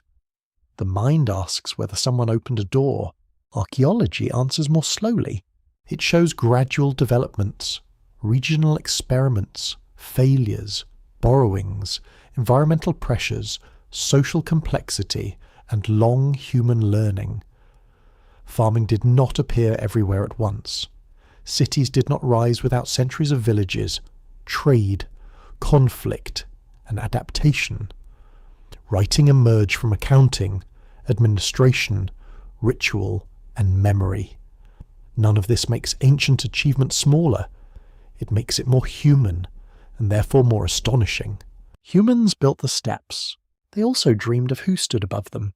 That double truth is essential. The presence of mythic beings does not erase human creativity. The existence of human creativity does not erase the power of mythic memory. Ancient people could engineer canals and believe in divine command. They could track stars and fear omens. They could carve temples and imagine heavenly prototypes. Practical skill and sacred imagination were not enemies. They were often neighbours. Rather noisy neighbours, perhaps. The scholarly caution around Eastern memories of the Anunnaki is therefore not a closed door. It is a set of conditions. Do not claim identity where only resemblance exists. Do not ignore local traditions. Do not use one civilization to steal the achievements of another. Do not treat myth as bad science. Do not treat science as the only language ancient people were trying to speak. You breathe more slowly with that. The old stories become richer when left partly unresolved. A Chinese dragon does not need to be an Anunnaki to matter. A Japanese heavenly descent myth does not need to come from Sumer to preserve an ancient structure of sacred authority. A Tibetan hidden teaching does not need to be extraterrestrial to speak of wisdom beyond ordinary access. A Southeast Asian serpent kingdom does not need a laboratory to guard the depths. The echoes are enough. They are not proof, but they are invitations. Perhaps Eastern traditions preserve the memory of the Anunnaki only in the broadest and most delicate sense. They preserve the human memory of elder powers, layered worlds, sacred labour, heavenly descent, hidden wisdom, cosmic order, and catastrophic renewal. These themes appear early in Mesopotamian writing, and they also flourish across the East in distinct forms. The relationship may be contact, convergence, or something tangled between them. The ledge widens slightly. You can stand there without choosing too quickly. Below, the valley's full of mist. Above, stars open through cloud. The scholar closes the book. The dreamer keeps listening. Neither must destroy the other. Evidence can walk beside wonder, as long as wonder does not demand a false passport. That is the quiet discipline, to let the ancient world remain ancient, to let mystery remain difficult, to listen for resemblance without forcing confession, to admit that some connections may be real, some imagined, and some forever hidden in the gaps where tablets broke. Rivers shifted, and voices disappeared. You look once more toward the dark. The Anunnaki remain on their clay. Eastern traditions remain in their own sacred landscapes. Between them stretches a long human corridor of trade, memory, fear, and imagination. It may never yield one final answer. Perhaps that is why it keeps calling. You begin to see a shape beneath the scattered stories. Not a proof, not a map, a pattern. It lies under temples, mountains, rivers, star charts, royal genealogies, flood memories, serpent shrines, and quiet rooms where old manuscripts sleep. It is not one tradition pretending to be many. It is more like an underground root system, tangled through the soil of human imagination. Each tree above the ground is different. The roots, however, sometimes touch in darkness. The hidden system has several parts. First, there are beings who come before ordinary humanity. They may be gods, ancestors, sages, dragons, serpent guardians, heavenly officials, radiant teachers, or underworld judges. They are not always kind. They are not always evil.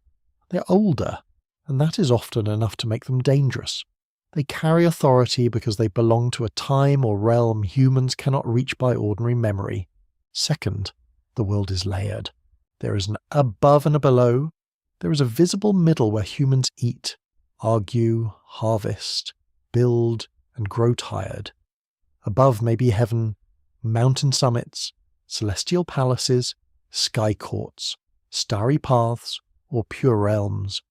Below may be serpent kingdoms, ancestral depths, underworld halls, hidden waters, or sealed teachings. The human world sits between pressures it does not fully command. Third, order must be maintained. This is the most important part. Ancient traditions rarely imagine the world as self-explanatory. It requires service, ritual, justice, timing, memory, purity, merit, offerings, right speech, right rule, and careful behavior. Human actions matter because they help keep the system aligned. When those actions fail, disaster enters, drought comes, flood rises, kings fall, spirits wander, heaven withdraws, the dead grow restless, someone forgets the proper festival date, and honestly, that never helps. A mainstream historical fact gives the pattern: weight. Early civilizations across Mesopotamia and Asia linked religion, administration, labor, and cosmic order. Researchers at Stanford, Chicago, Oxford, and Harvard have shown through inscriptions, texts, ritual studies, and archaeology that temples, courts, calendars, and social hierarchy were deeply connected. Sacred systems did not float above life. They organized food, authority, time, and work. You walk through the system in thought.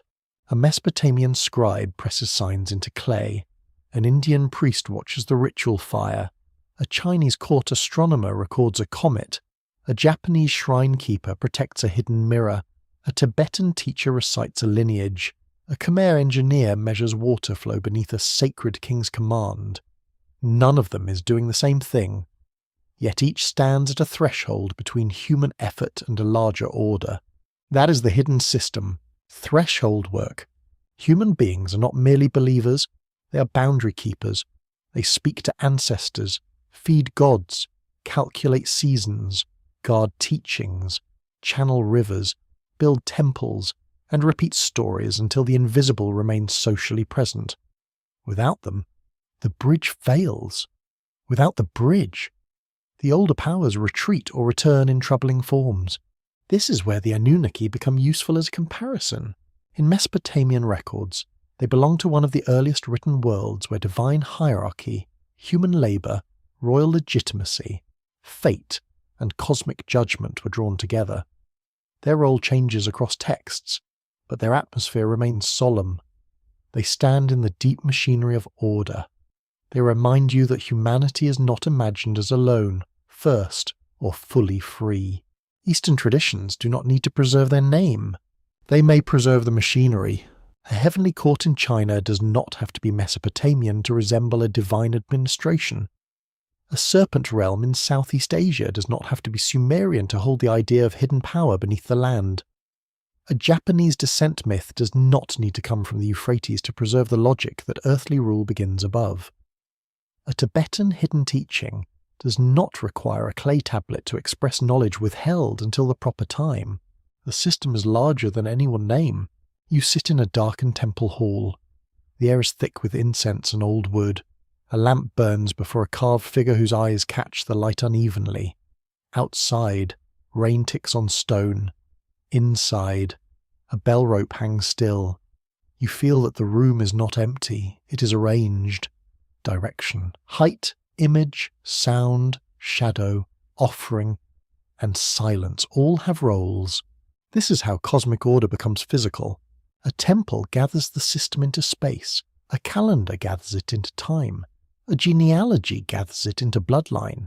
A myth gathers it into memory. A ritual gathers it into movement.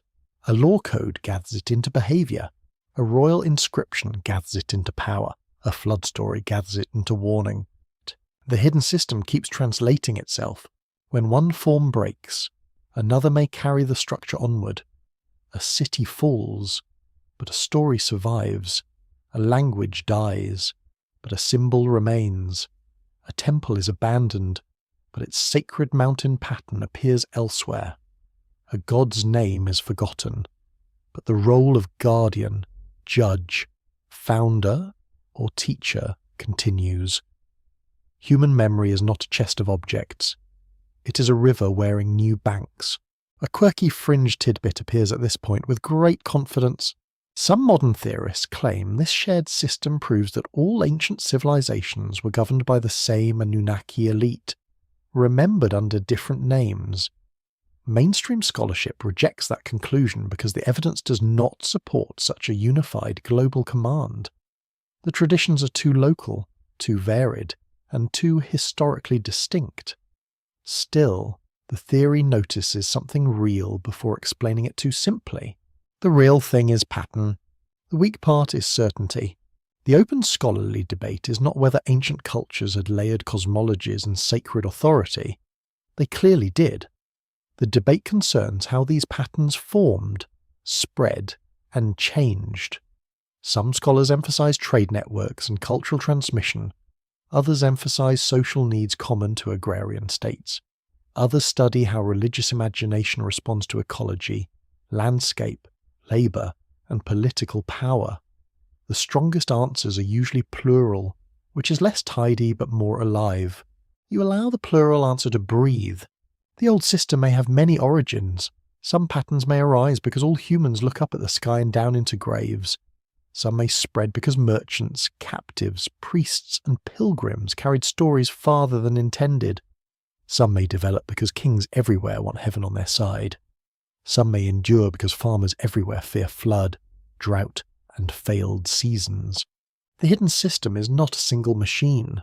It is a recurring human architecture. At its centre lies a simple unease. The world feels ordered, but not by us. The world can break, and we may be blamed. The past seems to contain beings closer to the source.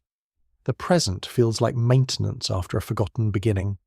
Humanity lives late, works hard, and tells stories about those who came before. That unease is ancient. It is also modern.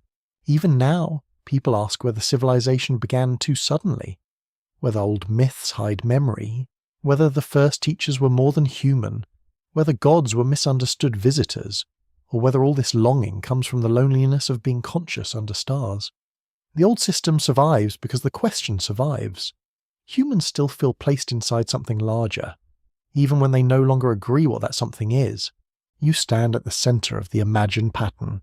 Above you are stars, heavens, sky courts, luminous beings, and silent laws. Beneath you are rivers, caves, graves, serpents, ancestors, and hidden waters.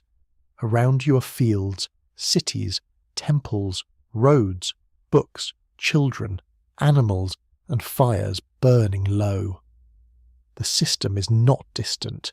It is the shape ancient people gave to living between mystery and necessity.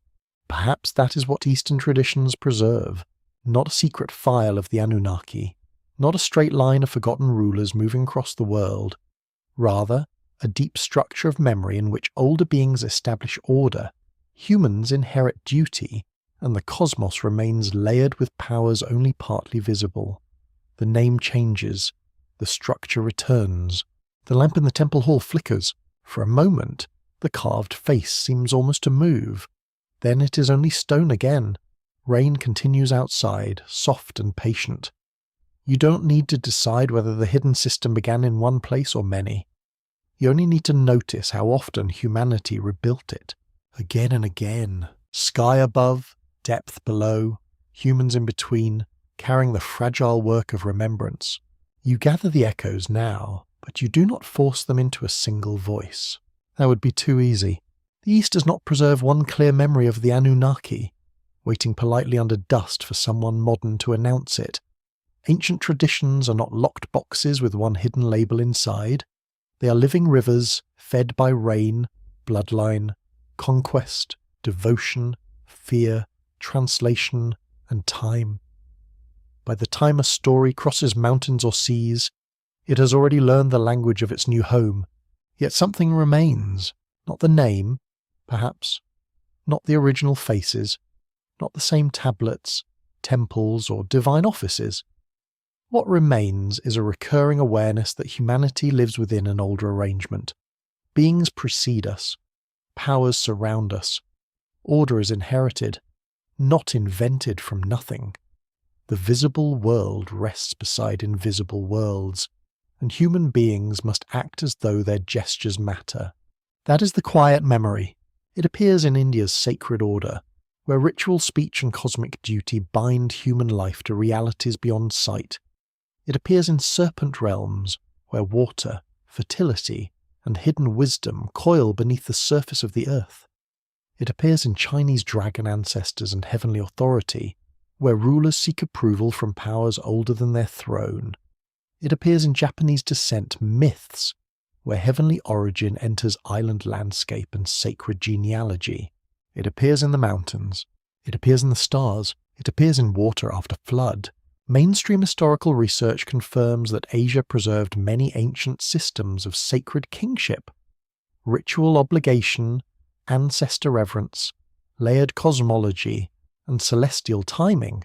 Scholars at Yale, Stanford, Oxford, and Chicago have studied these traditions as distinct cultural formations, each shaped by its own language, ecology, politics, and memory. That fact is essential. These traditions must be honoured first as themselves. The dragon is Chinese before it is comparison. The serpent guardian is Southeast Asian before it is theory. The shrine descent is Japanese before it is echo. Only after that respect can the deeper pattern be considered. The Anunnaki stand among the earliest written examples of divine hierarchy and cosmic administration. Their world asks why humans labour, how kingship begins, what beings governed before normal history, and how the visible order depends on unseen authority. Eastern traditions answer similar questions in their own ways, sometimes with gods, sometimes ancestors, sometimes law, sometimes ritual, sometimes emptiness, sometimes mountain silence. The answers differ. The questions travel well. You can imagine these questions moving without names. A merchant tells of Western gods who decreed fate. A monk speaks of heavens stacked above human sight. A court scholar records an omen. A village elder warns children not to mock the serpent at the spring. A shrine keeper bows before an unseen object. A king claims authority from above, while labourers carry stone under a sun that clearly has no interest in royal theology, civilization happens in such mixtures. The sacred and the practical are never far apart.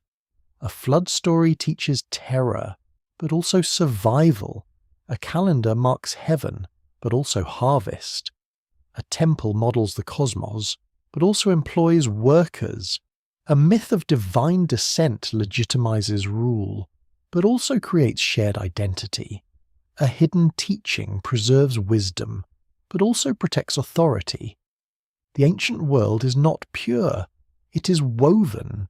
That weave may be what the East remembers, not an Anunnaki passport stamped across continents, but a structure of feeling, the sense that humanity came late, the sense that knowledge descended, emerged, or was revealed, the sense that rulers needed approval from the unseen, the sense that floods could reset ages, the sense that serpents, dragons, ancestors, and heavenly beings guarded older zones of reality, the sense that the world had offices before humans had governments. A quirky fringe tidbit remains nearby, because it always does. Some modern writers claim that every such tradition proves a single Anunnaki origin behind Eastern mythology. They connect dragons, sky gods, serpent kings, hidden masters, and star calendars into one enormous secret history. Mainstream scholars reject that certainty because it erases local complexity and leaps beyond evidence. Yet the fascination itself reveals something useful. People feel the pattern, even when they explain it too quickly. The feeling is not foolish. The conclusion may be, you stand in a quiet museum hall. A Mesopotamian tablet rests behind glass, its signs small and crowded. Nearby, perhaps in another room of the mind, a bronze vessel, a temple carving, a painted mandala, a jade dragon, and a shrine mirror wait in their own silences. None of them speaks the same language. None of them confesses a universal secret, yet all seem to point beyond the ordinary human day. They refuse flatness. That refusal is important. Modern life often flattens the world into resources, schedules, screens, and personal preference. Ancient traditions rarely allowed such comfort. A mountain was not just rock. A river was not just water. A ruler was not just a politician. A calendar was not just counting. A human being was not just a body trying to get through the week. Though that part was certainly included. Everything had depth, sometimes too much depth. The open scholarly debate asks whether similar mythic structures across Asia and Mesopotamia reflect shared human psychology, cultural diffusion, or deep historical contact. Some researchers look for trade routes, loan words, motifs, and artistic parallels. Others focus on the common conditions of early states, agriculture, and social hierarchy. A balanced view allows the possibility that different causes work together, leaving echoes that cannot now be untangled completely. That uncertainty should not disappoint you. It is where the mystery lives. A clear answer might be satisfying for a moment, but it would shrink the ancient world.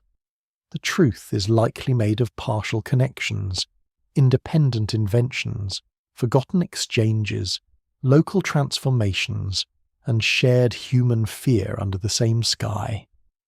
The old traditions may preserve memory in fragments, not because they failed, but because fragments are how long memory usually survives.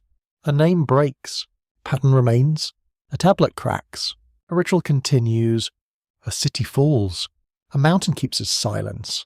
When you ask what Eastern traditions may preserve about the memory of the Anunnaki, the gentlest answer is this. They may preserve the kind of world in which the Anunnaki made sense. A world where older beings shaped destiny.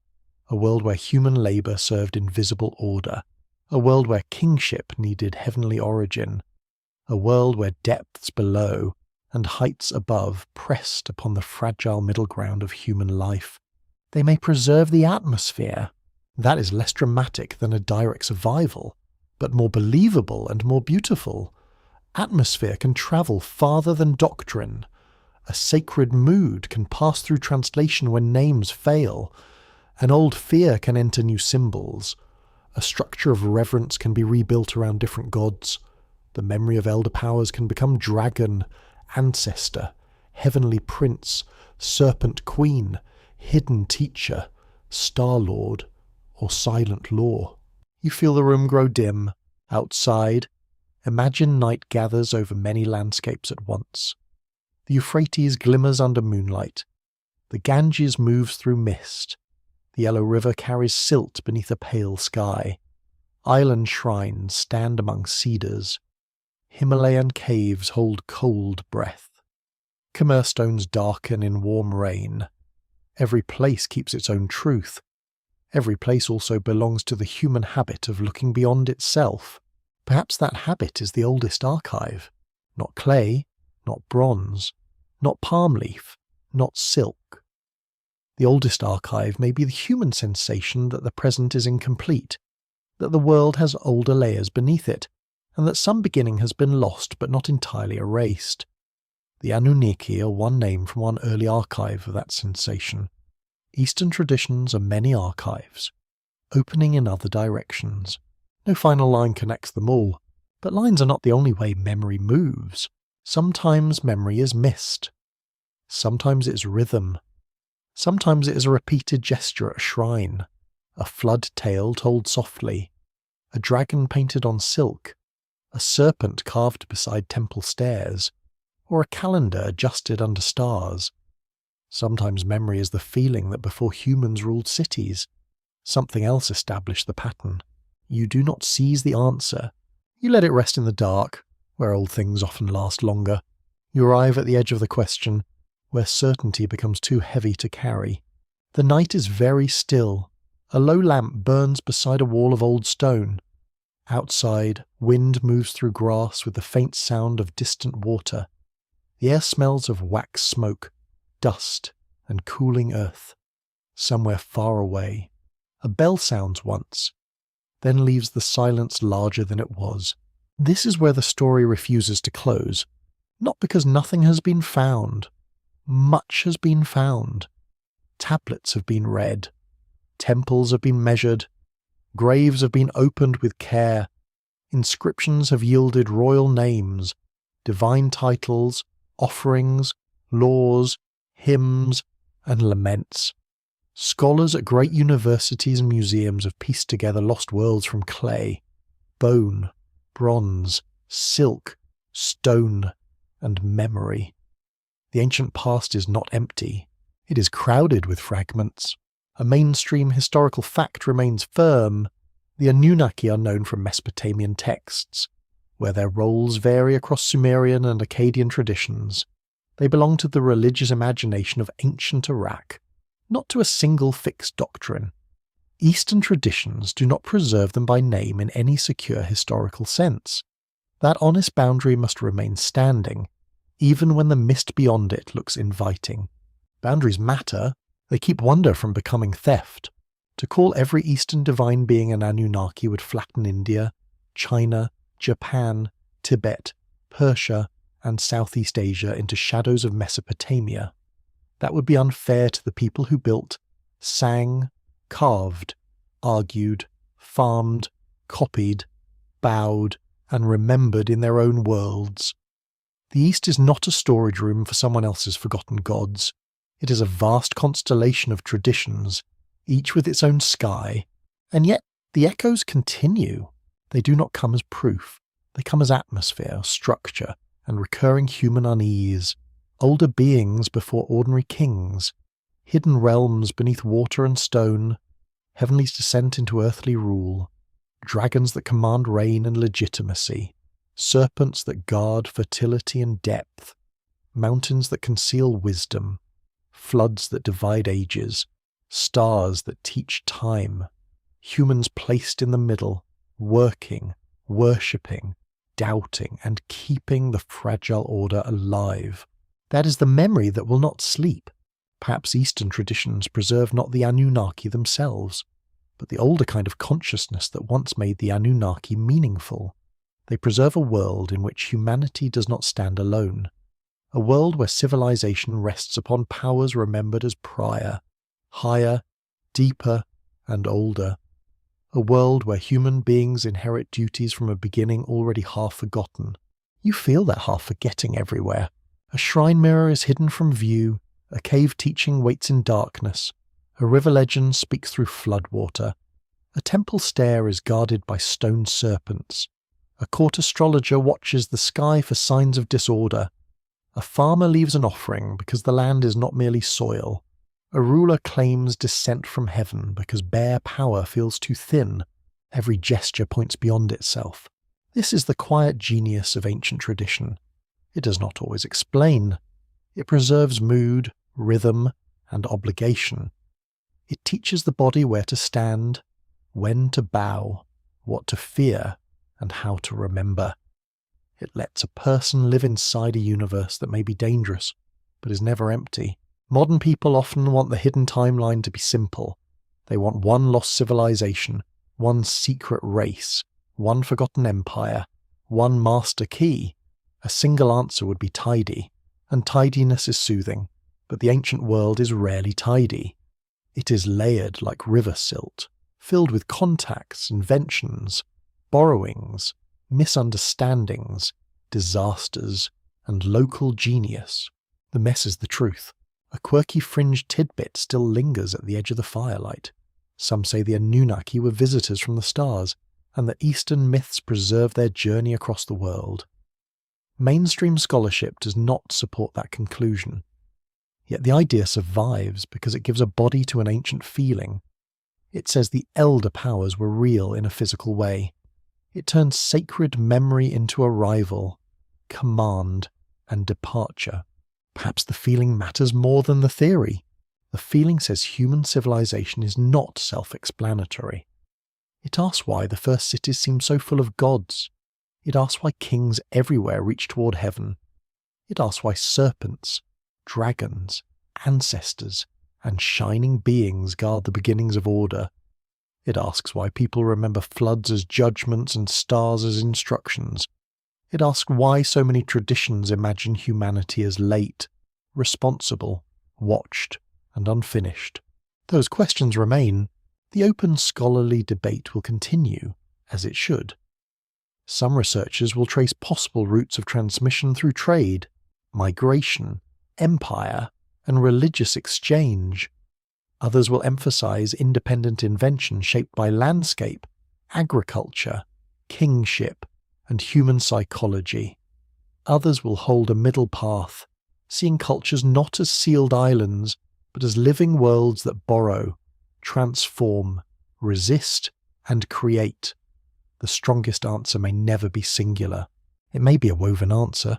You stand before that weave in the final darkness. Threads run from Mesopotamian clay into Persian fire, Indian ritual, Chinese dragon rain, Japanese descent, Tibetan secrecy, Buddhist worlds, and Southeast Asian temple water. Some threads are real contact, some are resemblances, some are broken. Some may be imagined because the human mind wants pattern in the dark. Still, the weave glimmers. No one thread explains the whole cloth. The Anunnaki remain where the tablets place them, inside the sacred literature of ancient Mesopotamia. Eastern traditions remain where their own people lived them, inside river valleys, forests, mountains, islands, courts, monasteries, and shrines. Between them lies not a single hidden road, but a field of possible memory. Not possession, not certainty, a field. You can rest there. You do not need to turn every echo into evidence. You do not need to turn every resemblance into dissent. You do not need to close the door on wonder either. There is room for caution and dream to sit together. If neither one becomes rude, evidence may hold the lamp, imagination may look into the corners. The corners remain dark, and in that darkness, the oldest stories continue their work. They remind you that humanity lives briefly between depth and height. They remind you that civilizations rise by remembering what they cannot fully prove. They remind you that every temple, calendar, flood tale, and hidden lineage is also a confession. We don't know where the order began, We only know we were born inside it. The lamp burns lower. The stone wall grows soft at the edges. The wind outside slows until it seems to breathe with you. Somewhere in the ancient distance, a scribe lays down his stylus. Somewhere else, a shrine keeper closes a wooden door. A river moves under stars. A mountain keeps its silence. A serpent sleeps below water. A dragon gathers rain beyond the clouds. No answer arrives, only the question remains, calmer now. And perhaps the story is not yet complete. The night can hold what the day demands to solve. It can hold tablets and temples, scholars and dreamers, rivers and stars, without forcing them to speak all at once. You may let each image fade slowly, like smoke rising from a lamp. The clay tablet returns to its case. The dragon sinks into mist. The serpent folds beneath the root. The mountain gathers snow. The floodplain dries beneath morning light. The shrine mirror remains covered, quiet in its inner room. Your breathing slows. There is no need to chase the oldest name through every corridor of history. Names change, and sometimes they must. The deeper memory is softer than a name. It is the memory of being human beneath a sky that feels older than thought. It is the feeling of standing between what is hidden below and what is unreachable above, carrying a small flame of attention in both hands. Let that flame grow gentle. Let the ancient cities settle into darkness. Let the temples lose their hard edges. Let the scholars close their books without disappointment. Let the old gods, ancestors, guardians, and unseen powers recede into the distance where they belong. They do not need to be solved tonight. They only need to be remembered lightly, as shapes moving behind the curtain of time. You are safe in the present moment. The floor is beneath you. The night is around you. The breath comes and the breath leaves.